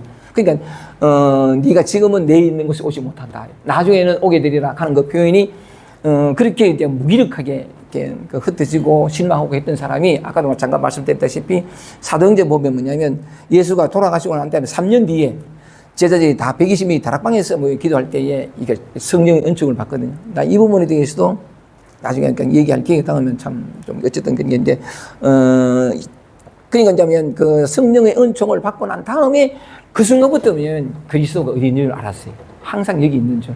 그런데 또 기독교적인 어떤 그런 아주 오래된 어떤 그런 성경의 말씀을 많이 인용하다 보니까 천국을 또 죽어서 가는 천국을 또 따로 뒀는지도 몰라. 하나님이 계신 곳 그건 천국이고 이건 지옥이고, 그죠? 약간 그런지도 모르는데 그런 생각은 안 하셨을 거라. 적어도 이 예수님의 제자들은 그런 생각을 하는데, 어쨌든 간에 지금 대부분 교회에서는 그렇게 하잖아요. 그죠? 천국이 따로 있어요. 공간이 달라. 여기 사는 것과 천국이 공간이 다르고 다 그러는데, 여기가 천국이에요. 여기가 모든 것인데, 그런 측면에서 제자들은 심지어 베드로뿐만이 아니라 모든 제자들을 다 포함해가지고 예수가 어디 있는지, 예수 어디로 가는지 몰랐어요. 너희가 지금은 내가 가는 곳에 올 수 없으나 나중에는 오리라. 가는 것이 단지 죽어서 천당 간다, 천국 어딘가에 하늘나라 죽고 난 다음에 가는 천국, 지옥, 연옥이 있는데 너는 다 택함 받아가 천국 온다. 이건 아니지. 이건 아닌데, 어쨌든 보통 그런 의미로 많이 생각하는데, 그렇지 않고 여기 있는 이 천국을 똑같이 다 천국에 살고 있는데, 이 사바세계하고 불국토에 살고 있는데, 실제로 모든 순간 속에서 오직 천국만 경험해요. 천국 속에는 천국밖에 없잖아. 그런데 희한한 건 뭐냐면 지옥을 경험해요. 우울하고 불안한 것도 아까 얘기한 것처럼 천국이잖아요. 그죠? 맞죠? 근데 뱉어내는 기라. 가까이 오면 미친 듯이. 왜 지옥이냐? 지옥은 존재하지 않아요. 존재하는데 유일하게 지옥이 존재하고 내 삶이, 내 마음이 괴롭게 되는 유일한 길은 일어날 때, 취하 선택할 때. 이건 싫고 이건 좋고 해서 취할 때 지옥이 생겨요. 만약에 취함이 없으면, 취하고 버림이 없으면 그러니까 이게 오늘도 참 난 시간을 좀 빨리 하려고 했는데 시간을 자꾸 여기가 천국이다 하는 얘기 들으니까 이건 참 너무나 유명한 구절인데 한 번 더 씁시다. 아까 밥 먹을 때도 우리 민정 씨하고 그런 얘기를 했었는데, 공부라는 게 뭐냐면 물들었다, 더럽혀졌다. 아까 민정 씨하고 그런 얘기했는데, 태어났을 때의 이 갓난아기는 또 해보자. 차주살변. 자기가 태어났는지 말았는지도 모르고, 자기가 몸 안에 있는지 몸 밖에 있는지도 모르고, 몸과의 통일시가 없거든. 그리고 또 뭐냐면 자기가 아들인지 딸인지도 모르고, 그러니까 이름하여 이제 부모들의 시각에서 보면 다른 것과 분리된 내 아이, 한 생명인데 아들이고 딸이고 이러는데, 그거는 부모들이 모든 것이 분리된 각각 독립된 하나의 개체라는 어떤 착각 속에서 본 입장이고, 근데 아이 입장에서는 뭐냐면 모든 감각은 다 살아있는데 어쨌든 이게 분리가 없단 말이에요. 이걸 이름하여 전체라고 보면, 그런데 세월이 지나면서 전부 분리가 일어나잖아. 이건 김기태고 이건 아들이고부터 해서 뭐 여러 가지 많은 얘기를 많이 했습니다. 전부 분리가 일어나서 너무나 이 의자하고 이 탁자하고 이건 갖다 할 수 없지. 이거는 이렇게 다 조각조각 나버리거든. 그러니까 태어났을 때는 뭐냐면 그 자리가 그냥 뭐라 그럴까, 그러니까 분리 없는 어떤 것도 없는 건데, 뒤에 생긴 거잖아. 뒤에 배우고 학습하고 그러니까 세뇌 당하면서, 세뇌라고 표현을 해보면, 그래서 전혀 엉뚱한 세계 속에서 우리를 살아가고, 이 넓은 세계 속에서 이 삶을 헤쳐서 성공과 내 삶을 안전하게 이루려고 모든 노력과 수행의 어떤 그 몸부림의 어떤 그 치열한 싸움의 주체가 누구냐? 나라. 내 마음의 평화를 이루는 것도 내 노력에 의해서 달려있고, 아니라고. 평화는 본래 있는 거지. 노력해서 얻을 수 있는 건 다 사라져요. 무슨 말씀을 드리고 싶으냐면, 지도는 무난이라. 우리의 편견들을 무너뜨리는, 이 얘기 하려고 그랬구나. 그러니까, 아까 민정 씨하고 얘기할 때, 점심을 먹으면서 얘기 나누었던 게 뭐냐니까, 깨달음을 구하고 진리를 추구하는 그것은 따로 찾고 구해야 할 진리나 깨달음이 있는 게 아니고, 3살 때 태어나서부터 해서 계속 물들잖아요. 그죠? 이건 나고, 이건 내가 아니고, 저건 나무고, 전부 배웠잖아. 저건 광물이고, 저건 식물이고, 저건 하늘이고, 땅이고, 참, 그러니까, 텅 비어있는 백지와도 같은 거기에서 계속 물들여가지고 우주 삼라만성이 다 조각조각 난 이 물들었단 말이야. 이 물들어가지고 명백한 분리 속에 살아가지만, 아까도 얘기했지만 한 번 더. 지금 실제로 뭐냐면 이런 분리가 허구예요. 착각이라고. 하나가 되어 있는 건데, 그래서 내가 무슨 말씀을 드리고 싶으냐면 뭐냐면, 이 물들었던 것들이 비유를 들면은 이게 거울이 있는데 거울이 자꾸 때가 묻었어. 이 묻었던 때들이 거쳐 나가는 것이지, 따로 찾아야 할 진리가 없다고. 지금 이대로라고. 지금 이대로인데 이 눈앞에 켜켜이 쌓여있는 이것 때문에 있는 그들의 실상이 안 보여. 전부 왜곡되어 보이는데 한 번 더 왜곡되어 보이는데 우리는 그게 진실로 보이는 기라. 이게 그치는 것밖에 없어요. 원래 있는 거거든. 지극한 도는 어렵지 않아. 그래서 지극 뭐라니 유영간택하라. 유영간택하라. 오직 가려서 택하지만 마라. 지극한 도는 어렵지 않다. 지금 이대로다는 말씀이지. 그죠? 지극한 도라. 그냥 도가 아니고 지극한 도인데 어렵지 않아. 오직 가려서 택하지만 마라. 요건 내야. 이건 내가 아니지. 저건 식물이고, 저건 초록색이고, 요거는 검은색이고. 다 배운 거잖아. 그지? 그리고 또 뭐냐면 나무들, 땅들 전부 요거는 나무, 요거는 꽃 다 가려서 택했잖아. 우리 안에 오는데 이거는 슬픔, 이거는 우울, 이거는 전부 가렸잖아. 지극한 도는 어렵지 아닌 오직 가려서 택하지만 마라. 단막 정의하면 다만 뭐냐면 미워하거나 싫어하거나 좋아하지만 않으면 막 날아간다. 단막 정의하면 통연문백이라. 통연문백이라. 지극한 도 오직 가려서 택하지 말고 어렵지 않아요. 오직 가려서 택하지 말고 다만 뭐냐면 싫어하거나 좋아하지만 마라. 그러면 통연이 명백하다. 이 지도가 드러난다는 거잖아요. 근데 제가 어제 말씀드렸다시피 무엇을 가리고 택하지 말고 무엇을 싫어하고 좋아하지 마라는 말 안 했어. 그럼 뭐겠어요, 그게? 목적어가? 2, 3이 되라. 이건 아무 문제 없는 겨. 여기가 천국대 다 나타나고 사라지는 것들이 전부 아까 마음 이 한바탕에서 일어나고 사라지는 거니까. 그러니 뭐냐면 원래 해탈되어 있고 원래 복덩어리고 원래 축복덩어리고 원래 구속이란 존재하지 않는 해탈 그 자체밖에 없는 이 삶이요. 지금 이대로. 근데 우리가 가리고 택하잖아. 그러면서 구속이 생기고 불안하거나 우울하거나 이런 게 없는 데가 안전해. 이것 때문에 안전한 곳을 찾으려다가 평생 안전함이 뭔지를 누리지 못하고 살잖아. 어디나 간들 불안하지. 왜냐하면 가장 안전한 곳이 뭐냐? 지금 있는 곳이거든.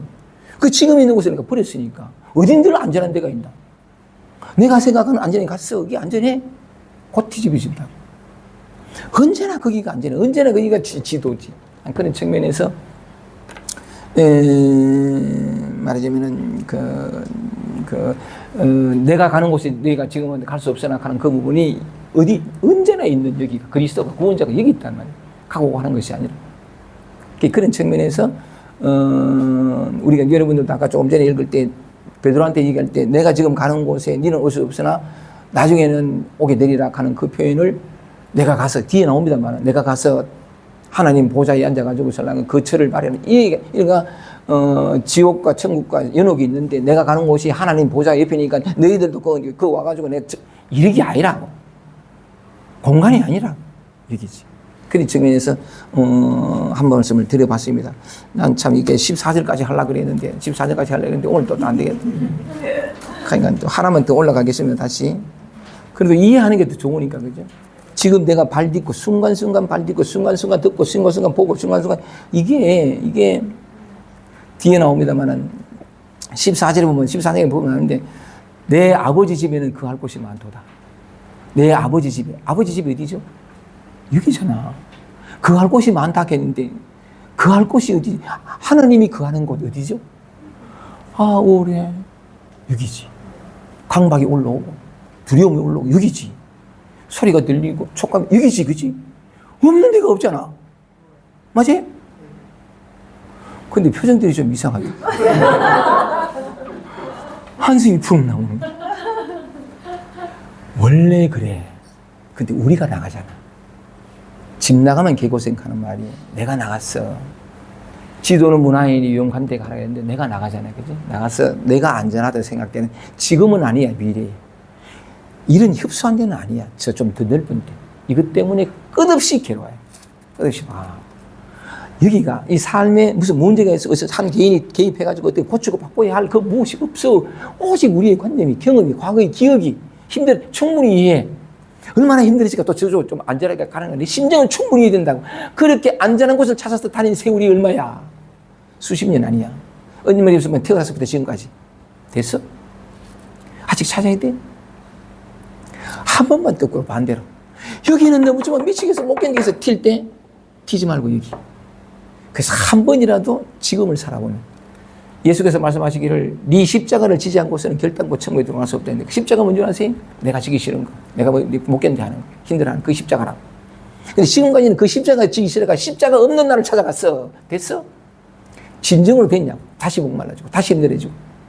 그렇다면 내가 수십 년 했지만 스승을 제대로 못 만나가지고, 또는 뭐냐면 가장 효과적인 방법을 내가 못 찾아가지고 그랬지, 제대로 찾으면 될 기라. 그러면 방법 찾는 데 또 수십 년이고, 그걸 또 익히는 데 또 수십 년이고.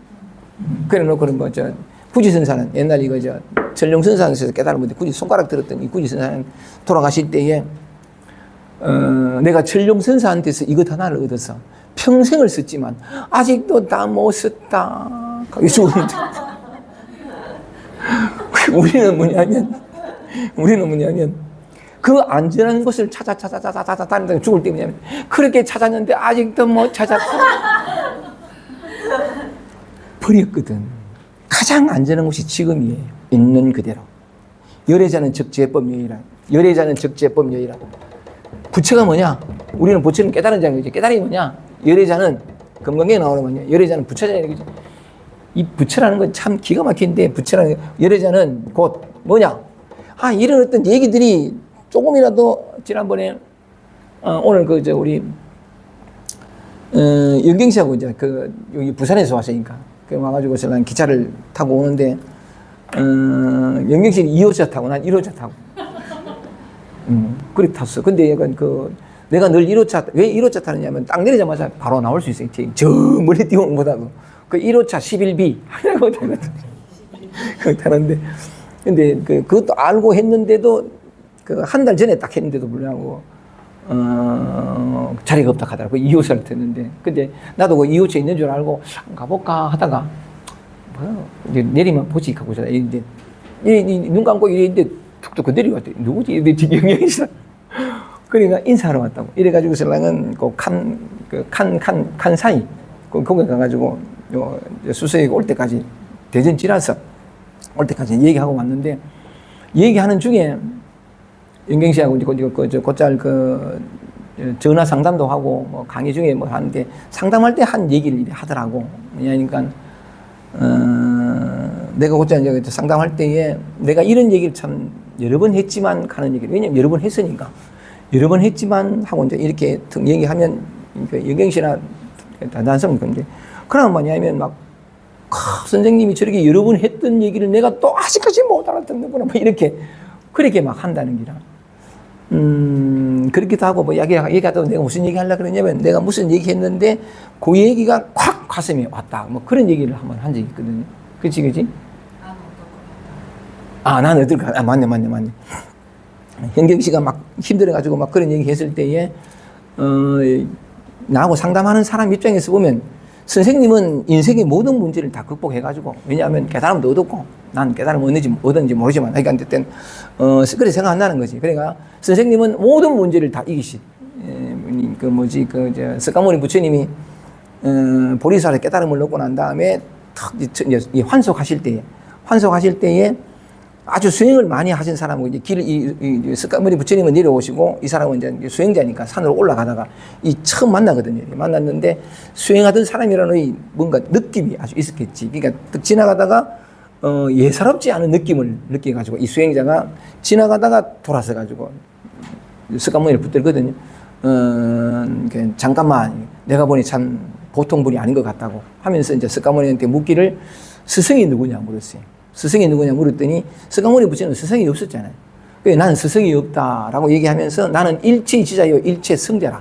나는 모든 것을 아는 자요 모든 것을 이긴 자다, 이렇게 표현하고, 일체지자요 일체성자다. 나는 모든 것을 이긴 자요 모든 것을 아는 자다. 그랬더니 이 사람은 뭐냐면 스승이 없이는 깨닫지 못한다라는 상을 가졌어요. 그러니까 그 말을 듣자마자 뭐냐면, 나는 스승이 없노라 하는 말에 한 놈도 같구만 이러더니. 그러니까 진리가 와도 자기 관념이 있으면 못 받아가는데, 무슨 얘기를 하려고 하냐면, 그러니까 나는 어떤 것 같아 하는 게, 영경 씨가 막 힘든 얘기를 했단 말이죠. 막 힘든 얘기를 하니까 듣다가 나는 어떤 것 같아요? 이렇게 물었단 말이에요. 물었는데 그 영경씨 입장에서는 남들은 상담해주고 30년을 해왔고 이런 강의도 하고 성경 요한복음을 한대 하니까 모든 어떤 인생의 고통의 문제, 마음의 문제를 다 해결한 일체지자, 일체성자의 입장인 것 같은 그런 느낌이 든단 말이죠. 그래가지고 신랑은 그래야 뭘 물어도 질문하고 막 의지할 수 있고 뭐 그랬는데 그러니까 막 힘겨운 얘기를 이래 하길래 내가 뭐라 했냐면 나는 어떤 것 같아요? 이럽니다. 나는 어떤 것 그 말이 이제 이렇게 우리 영경 씨 가슴을 쾅 친 거지. 울림이 컸대요. 나는 어떤 것 같아요? 하는 그 물음이 울림이 컸다고 얘기를 하던데 그래서 내가 아마 그 뒤에 무슨 얘기를 내가 뭐라 했냐 그 뭐라 했는 것 같으냐 하면 나도 똑같다. 사실 나도 똑같거든요. 여러분들하고 똑같아요. 전혀 다르지 않아요. 내가 사람마다 각자가 그 공부해야 할 거리가 다르거든요. 나는 내만이 가지는 공부거리가 있어요. 그거 가지고 죽으라고 공부하고 있습니다. 죽으라고 공부한다? 또 저절로 공부가 되고 있다? 하여간 뭐 그렇게 뭐라고 표현해 주는데 나도 똑같아요. 그러니까 뭐 흔히 하는 말로 저 뒤에 이제 우리 우성 씨는 자기 대가가 경직의 대가라고 하고 요는 혼비백산의 대가라고 하고 저는 찌질한 대가라고 하고 나도 똑같거든요. 어쨌든 무슨 말씀을 드리려고 했냐면, 이런 얘기를 할 때에, 아까 이제 영경 씨가 한 말이 그 선생님의 말씀이 울림이 왔다라는 그 말 때문에 시작했는데, 이 말들이 여러분에게 울림이 가기를. 그 간절한 마음에서 그 얘기 한번 해보면, 열애가 뭐냐? 열애자는 열애라는 것은 뭐냐면, 온갖 이름이 지금 진리니 돈이 제법. 모든 것이 여라는 뜻이에요. 이 금강경에 나오는 거예요. 여라는 뭐냐면 모든 것이 여라는 뜻이에요. 있는 그대로라는 뜻이네요. 여라는 것이 있는 그대로. 근데 이게 있는 그대로라는 말을 또 우리식으로 해석해 버리니까 참 그때 뗄 수 없는 건데 그 있는 그대로라는 게 아까 말씀드린 것처럼 아까 이런 얘기 했잖아요. 그죠? 지도는 무단히 유용한테 가라는 게, 뭘 가리지 말고 택하고, 가려서 택하지 말고, 뭘 싫어하거나 좋아하지 마라 그랬다. 뭐라는 말 안 했어. 뭐? 하면 이 삼위대로. 여러분 자신. 그 있는 그대로. 안팎으로 올라온 모든 것들이 다. 진짜 그래요. 이대로가 해탈이라. 이대로가 이게 부처 세계라. 있다 할 수도 없고, 없다 할 수도 없는. 참 이게 어떤 손댈 것이 없는 우리가 그렇단 말이지 이게. 이런 말들이 여러자는 제번 얘기나 이런 말들이 여러분 가슴속에 참 울림으로 다가갔으면 좋겠다. 그죠? 그건 애틋한 마음에서 그렇게 말씀을 드려봅니다. 이제 마지막으로 한 20분밖에 안 돼, 15분밖에 안 됐으니까 오늘 14장은 마치겠습니다. 13장만 마칠게요. 다시 돌아가겠습니다. 이해가 됐습니다. 그죠? 지금은 너희가 내가 가는 곳에 올 수 없으나 나중에 우리가 가는 곳이 죽어서 가는 공간이 아니고 여기라는 거죠. 또 마침 여기 오해할 수 있는 건 예수가 곧 다음날 죽거든요. 그러니까 지금은 너희가 이렇게 잘못 오해할까 싶어서 그렇지 않고 예수는 가고 오는 존재가 아니라 항상 있는 여기 때문에. 언제나 있기 때문에 사실은 우리도 여기 있는데 누구나 다 이 자리를 한바탕을 벗어날 수도 없고 벗어난 적도 없건만 희한한 건 뭐냐면 벗어나 있지 않고 부처로 살고 있으면서도 벗어난 자의 고통과 괴로움과 목마름은 겪고 있는 이게 아이러니라. 이 모든 움직임과 말들이 다 여기서 태어났는데 탄생하고 일어나는 모든 것이 불구하고 가려서 택하지 말고 싫어하고 좋아하지 말라는데도 끊임없이 싫어하고 좋아함으로 말미암아서 어떤 건 취하고 어떤 건 버리려고 어떤 건 싫어하고 이름으로 말미암아서 있지도 않은 고통과 결핍이 생긴다는 거예요. 내가 창조해서 내가 갇혀요. 그렇게 많이 했으니까 좀 이래 거꾸로 해서 안 하던 짓을 한번 해보자. 그 다음에 이어지니까 한번 볼게요. 다시 34절로 보겠습니다. 나의 가는 곳이 여기다는 거죠. 천국이 여기고 우리가 이미 거기에 있고 그것으로 살고 있다. 그 얘기를 한번 드러내고 싶어가지고 말씀을 드렸습니다. 34절 보세요. 그러면서 이제 예수가 그 십자가에 못 박기 직전에 새 계명을 줍니다. 새 계명을 너희에게 주노니 서로 사랑하라. 내가 너희를 사랑한 것 같이 너희도 서로 사랑하라. 너희가 서로 사랑하면 이로써 모든 사람이 너희가 내 제자인 줄 알리라. 요 사랑인데 이런 얘기 참 자주 했습니다만 이렇게 여기가 막 오늘 또 참 14장 다 뭐 하겠다. 택도 없다. 처음부터 흥분해가지고 막 하는 바람에 이것 또한 뭐냐면 사람마다 다 다르게 표현하겠지만 저는 너무나 분명하게 말씀을 드릴 수 있어요. 우리 이제 계속 근본 얘기했잖아요. 그죠? 근원 얘기, 이 이름이 참 많은데, 이게 도라해도 진리해도 약간 많이 있는데, 이걸 또 참나, 진짜나, 뭐, 이 이름입니다. 이름인데, 그러면 이런 이름이 해당하는 게 있나? 없어요. 없나? 있어요. 없나 하는 소리 여기서 나타나니까. 어쨌든 다 이건데, 여기서 우주 만물이 다 나타난다 그랬거든요. 이 하나의 속성, 제가 경험한 게 그렇습니다. 경험했다는 게 좀 이게 말이 안 되지만, 그러다 보면 이 하나의 속성이 있어요. 이 하나를 가리키는 다른 표현들이 있어요. 그게 뭐냐면, 우리가 모든 노력을 통해서, 모든 수행을 통해서, 모든 깨달음의 추구를 통해서 얻고 싶고, 누리고 싶어 하는 그것. 그게 뭐냐면 사랑이에요. 사랑이고, 그 다음에 우리는 자유, 또는 평화, 모든 고통의 것, 모든 방황의 것, 영원히 만족스러운 삶. 이게 행복한 삶, 이거잖아요. 이 하나의 다른 이름이 이거예요. 대부분 많은 사람들은 지혜 쪽으로 간 사람들은 이 사랑이니 자유니 이건 언급 안 하거든요. 근데 어쨌든 같아요. 이 같은데 이 이제 다 줄여가지고 이 사랑의 세 계명을 주로니 서로 사랑하라. 이는 내가 너희를 사랑한 같이 너희도 서로 사랑하기 때문에 사랑을 말씀하시기 때문에 말씀을 드리는 건데 이게 사랑이거든요. 이게. 법이라도 좋고 이게 사랑인데 이 사랑이 모든 걸 다 만들어냈어요. 아까 이 근본이 다 만들어냈다. 만물이 그로 말미암아 지은 바 되었으니 지은 것이 하나도 그가 없이 내가 없이 하는 것처럼 이 모든 것이 나타난 게 이 사랑이 만들었어요. 이 만들어낸 게 이제 이것도 만들었고 네가 우리 내 안에서 올라오는 어렵고 힘들고 괴롭고 우울하고 이 다 이게 사랑이 다 만들었거든요. 사단이 다 만들어냈고 우리 바깥에 있는 형상들 전체가 다 모양들 소리들 촉감들 전부가 다 이 사랑이 만들었는데 사랑의 현효예요. 이 사랑의 세계밖에 없어. 이 세계는. 그렇게 말할 수 있는데 왜 갑자기 이렇게 말씀을 드리냐면 근데 우리 이렇게 살아간다 말이지. 우리도 이제 사랑의 자손으로 태어났잖아요. 태어났는데 내가 한 개인이라고 믿고 있는 한 우리는 사랑이 뭔지는 몰라요. 이 근원에 닿지 않는 한 자기 본래 면목을 찾지 않는 한 사랑이 뭔지를 몰라요. 그리고 또 태어났을 때 뭐냐면 정말 풍요롭고 따뜻하고 보호받는 데서 큰 사람이 잘 없잖아. 실제로 그런 속에서 자랐다 하더라도 상처를 받아. 왜냐하면 너무 보호하면 사랑은 지혜와 함께 해야 되는데 지혜롭지가 않아. 이 근본으로 돌아와야 지혜와 사랑이 합해져요. 한제조인데 내가 무슨 말씀을 드리고 싶으냐면 근데 이제 태어나가지고 삶이 녹록지 않아, 그지? 그리고 아까 얘기한 것처럼 지금 이런 모습보다도 다른 모습, 지금이 아니라 미래에 온갖 노력을 다 한다. 수십 년 다 했는데 아직 도달하지 못한, 아직 내 목이 마른, 아직 내 가슴이 온전히 채워지지 않은 이 흩뜻한 삶을 살아갈 수밖에 없는. 그러다 보니까 뭐냐면 어릴 때 따뜻하게 사랑받지 못하고 야단 맞고 꼬치란도 그 엄마 아빠가 싸우고 막 뭐 이런 상황 속에서 아이는 불안하게 자라는 게 한 번도 따뜻함을 누리지 못하고 이렇게 자라다가 성장하면서 뭐냐면 이 허허로움을 자기도 모르게 본능적으로 채우려고 사랑을 갈구해요. 인정 욕구하는 게 남들에게 인정받고 자고 막 이런단 말이지. 그렇게 되는 건데 뭐 흔히 하는 말로 뭐냐면 그 사랑의 시도 많고 총 많단 말이지. 그래서 많은데 바깥으로부터 주어지는 사랑은 결코 내 가슴을 채우지 못해.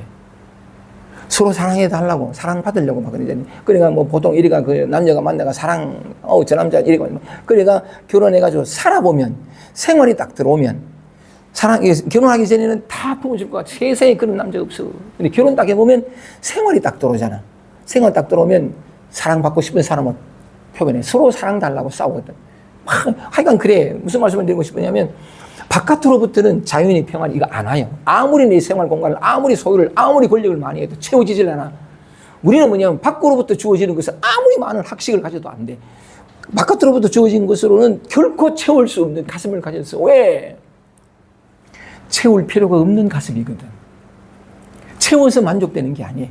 본래 부족함이 없는 가슴을 가지고 태어나서 사랑 덩어리로 태어났다고. 우리 자신 모두가 다. 그 사랑 덩어리로 태어난 것이 여기서 사랑에서 나오시니까 다 사랑이요. 내 안에서 올라오는 뭐냐면 그 외롭고 쓰럽고 이 전부 사랑이요. 너무 이런 얘기 들으면 뭐 고리타분하고 또 뭐니까 너무 그런지 모르겠지만 무슨 심각조도 아니고 그런데 내가 이때 돼서 그런데 우리 자신이 사랑이라 우리 자신이 근데 우리는 진정한 사랑을 한 번도 경험해 본 적이 없어. 그래서 자꾸 사랑을 밖으로 구하거든. 사랑으로 채워지지 않은 가슴으로 흩어태하고 그래서 사랑을 갈구하는데 이 사랑을 만날 수 있는 영원한 사랑을 만날 수 있는 유일한 길이 있다고. 이것밖에는 길이 없어. 바깥으로부터는 여러분의 삶의 경험이 증명해 준다고. 바깥으로 주는 거 아닌데 오직 내 안에서 올라올 수밖에 없어. 내 안에서 올라서 이 내 안에 있는 사랑이 어떻게 올라올까? 사실은 몽땅 다 사랑이잖아. 외로움도, 불안도, 우울도 다 사랑이거든. 그래서 외로움과 불안과 우울과 찌질함을 통하지 않고서는 진정한 사랑이 올라오질 않아. 바깥으로 채워지질 않아. 그래서 그러니까 나의 본질이 드러날 수 있는, 본질의 어떤 그런 그 속성이라고 할 수 있는 그것이 드러날 수 있는. 그래서 내가 다시는 사랑받으려고 하지 않고 남들의 인정받으려고 하지 않고 사랑을 구걸하지 않게 되는, 내 안에서 저절로 솟구치는 이 사랑으로 부족함 없이 살아갈 수 있는 유일한 길이 쫙 펼쳐진 게 삶이야. 우울하고 불안하고 아프고 괴롭고 여기서 나왔으니까. 그래서 지금까지는 고쳐서 쉬려고 했는데 바꿔서 고치지 말고 메마름밖에 없는 내 몸의 수정이가 다 정발해 버리니까 사랑은 그림자조차도 없는 것 같은 여기 그냥 있어보라고. 바꾸지 말고 고치지 말고 손대지 말고. 아파 힘들어. 왜냐하면 이게 힘들어 절로 갔는데 절로 가다 채워지지 않았는데 얘기 들어보니 김민대 선생님이 얘기하는 거에 땀을 흘리게 하려면 하는 거에 뭔가 있는 거. 그래 거꾸로 해보잖아. 힘들어. 계속해서 아파요. 못 견뎌서 절로 갔는데 여기 있으면 비로소 만나는 거지. 평생 외면했던 자기를, 평생 마음에 들어 하지 않던 자기를 비로소 만나는 거지. 근데 이게 진짜 절로 갔으니까 있어보면요, 몸이 수정이가 다 정말이고 아파 힘들어 너무 괴로워. 이게 절로 갔다고. 근데 안 가는 거지. 왜? 삶의 수십 년 동안의 몸부림이 실패로 내가 들어가서 아직 내가 목이 마르는 것이 이것이 왜 목이 말라? 뭔가 찾았기 때문에. 나 아니면 다른 걸 찾았고 미래에서 그랬기 때문에. 그래서 목이 말라. 원래 나는 목이 마를 수 없는 존재야. 상처받을 수 없는 영혼이고. 우리가 그렇다고 진짜로. 근데 늘 상처받았어. 왜? 늘 피하고 달아나고. 지도는 문화는 유행 간택이야. 지극한도는 어렵지 않다. 우리 가르쳐 택하지 마라. 단박질 싫어하거나 좋아하지만 이렇게 많이 들었어도 내 삶에 딱 오면 다 치워. 한만 더. 한 개인으로서는 절대로 사랑이, 진정한 사랑이 뭔지도 모르고 자유가 뭔지도 모르고 영원히 사라지지 않는 만족이 뭔지도 몰라. 왜냐하면 분리된 개인이라고 자기 자신을 착각하기 때문에. 진짜 분리 속에서는 어떤 것도 없어요. 곧 정발해버리고 남을 그거 없지. 근데 이 분리가 착각이라는 것을 어떻게 알까? 이게 기회란 말이지. 이 분리라는 게 착각이 내가 곧 사랑이라는 걸 어떻게 알까? 나를 만나면 돼. 나를. 수십 년 동안 가리고 태가지고 스톱하고 비로소 자기 십자가를 져보기 시작하는 거지. 아파하고 힘들고 피를 절려도 습관문이 아니고 예수가 패션 오브 크라이스트 그 영화 봤죠? 멜 깁슨이 했던 맞지? 멜 깁슨 맞을 거야. 거기 갔는데 그 영화에서 보면 그 큰 나중에는 몰라면 그 장사꾼 한 사람이 대신 지지만 그 십자가를 지고 골고다 올라간다고. 그게 단지 예수가 그때 십자가 못 박힐 때 지가 못 박힐 십자가를 지고 이게 아니고 내 삶의 십자가. 아니 십자가가 아니고 사실은 사랑인데 내가 스스로 십자가로 생각했던 지고 싶어 하지 않았던 그거 한번 접으라고. 거기에는 오직 무거움과 가시면류관을 썼잖아요. 그지?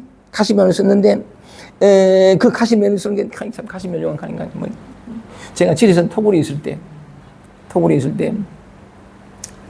너무나 예수처럼 살고 싶어가지고 요한복음 8장 32절을 보면 그런 말이 있거든. 내 말이 너희 안에 거하고 너희가 내 안에 거하면 참 내 제자가 되고 진리를 알지니 진리가 너희를 자유케 하리라. 그래 난 참 예수의 참 제자가 되고 싶었어요. 정말 그러고 싶었거든요. 그랬는데 너무 그 마음이 간절하다 보니까 예수 순환상 그림이 있어요. 이 그림을 그렸는데 십자가에 이게 가시면류관을 쓰고 굉장히 고통스러웠을 것 같아. 그 큰 그림에서 피를 쭉 흘리면서 내가 감사하고 표정이 좀 가만.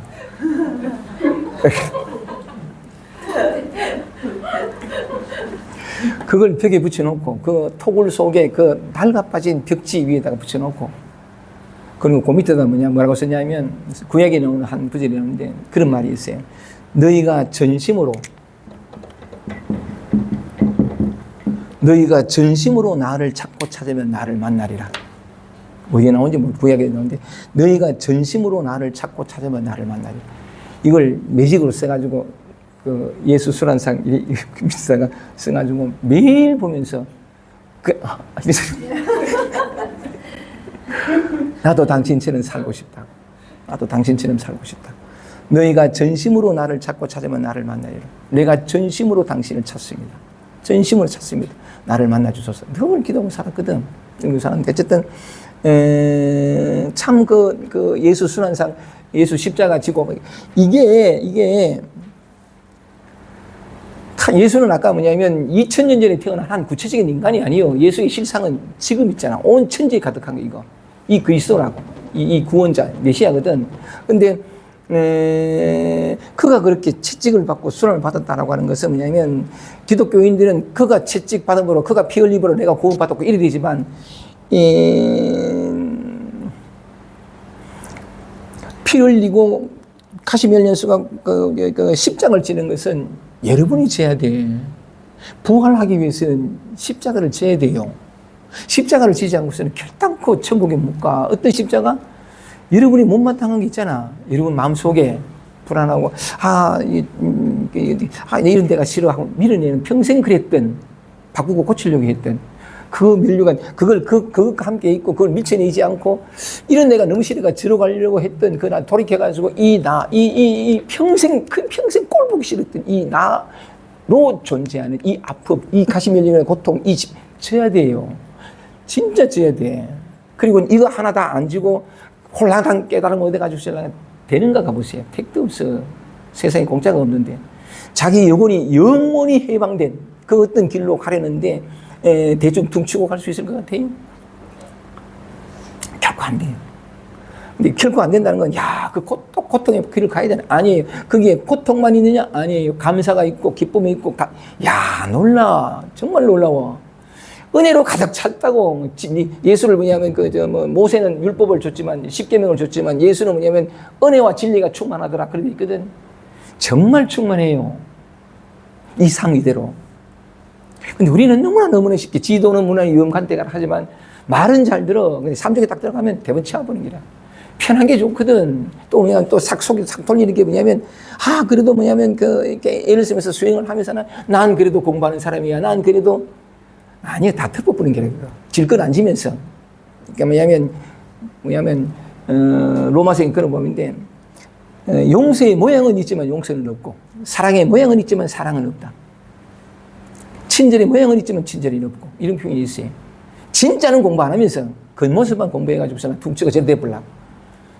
그러면 안 돼요. 근데 고마운 건 너무나 다행스러운 거 뭐냐면 오잖아. 계속해서 나의 해방을 위해서 우울하거나 불안하거나 계속 오잖아. 밀쳐내고 수십 년을 밀쳐내고 또 오잖아. 왜 와?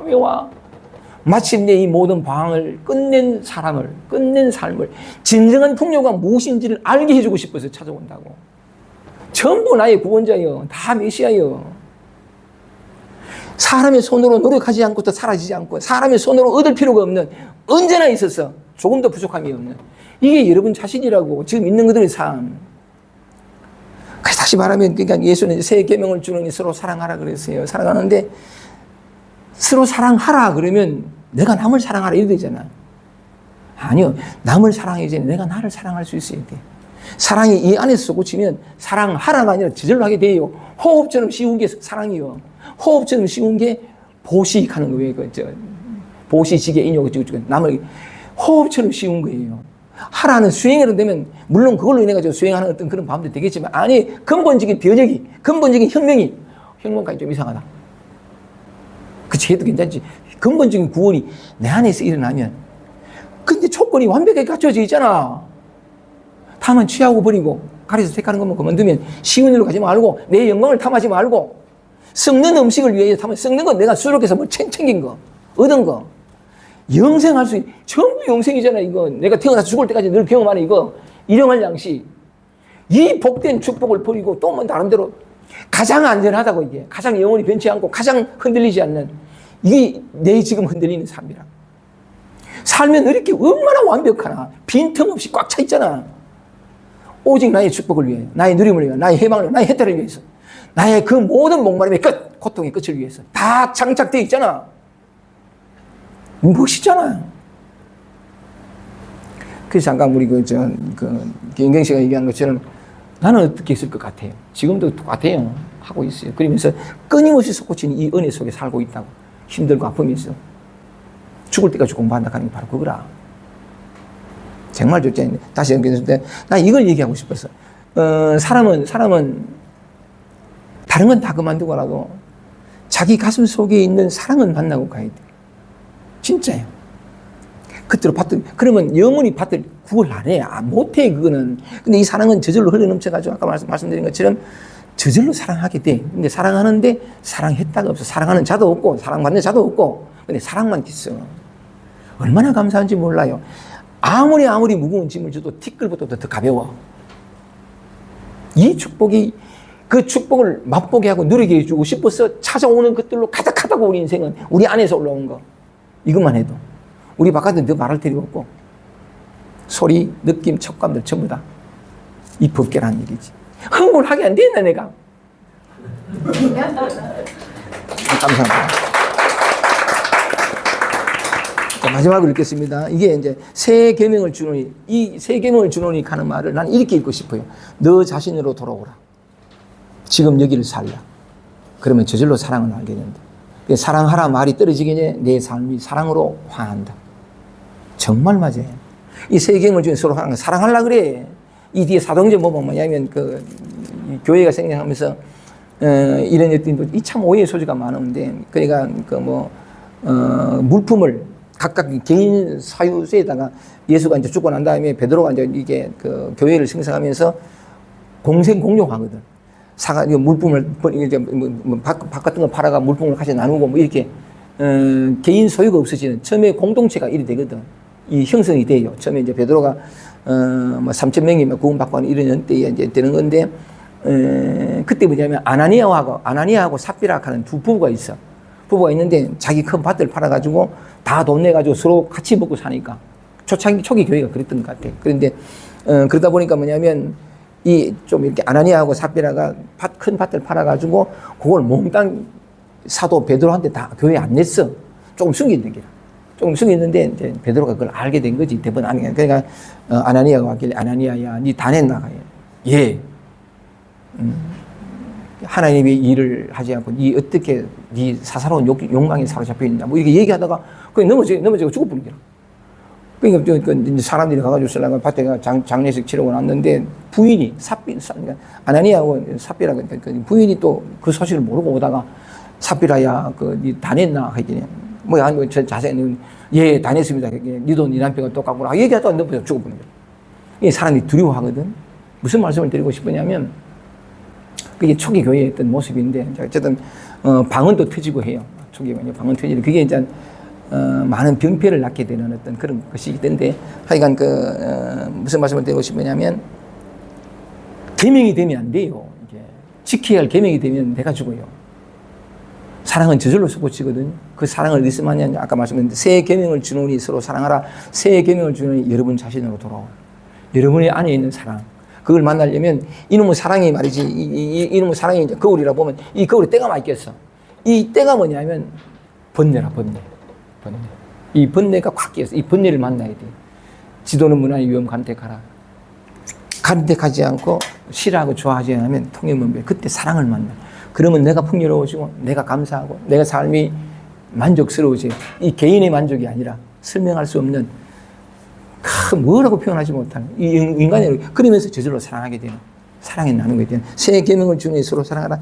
여러분 자신대로 돌아와라. 내가 너희를 사랑한 것 같이 너희도 서로 사랑하라. 너희가 서로 사랑하면 이로써 모든 사람이 너희가 내 제자인 줄 비로소 자기 자신으로 돌아오. 자기 자신의 삶을 예수의 제자가 아니라 바로 여러분의 삶으로 돌아오는, 그렇게 되는 거죠. 어쨌든 근데 맨 마지막에는 뭐냐면 또 베드로가 이제 세 번 주여 아까 읽었죠, 그죠? 읽었었는데, 그러니까 제가 목소리 보겠습니다. 하기에 새벽 딱 울기 전에 세 번 부인하는 그 얘기가 마지막으로 되어 있습니다. 어쨌든 오늘은 이렇게 읽으면서 14장부터는 14, 15, 16, 17장에 죽기 전에 예수께서 바로 몇 시간 지나면 십자가에 못 박혀 참 고통스럽게 돌아가시는데, 그 바로 몇 시간 전에 우리를 위해서 제자들에게라는 형태이긴 하지만 11명의 제자들 앞에서 얘기하는데 우리 한 사람 한 사람에 위해서 정말 애틋하게 진리를 쓰여주시는 그 얘기가 좀 나옵니다. 그 다음 시간부터 그렇게 얘기를 하고, 오늘은 어쨌든 하기로 했는데, 요 읽으면서 나름대로는 어쨌든 더 붙이지 말고 충분히 말씀드렸지요? 네. 아이고, 감사합니다. 기근장님. 고맙습니다.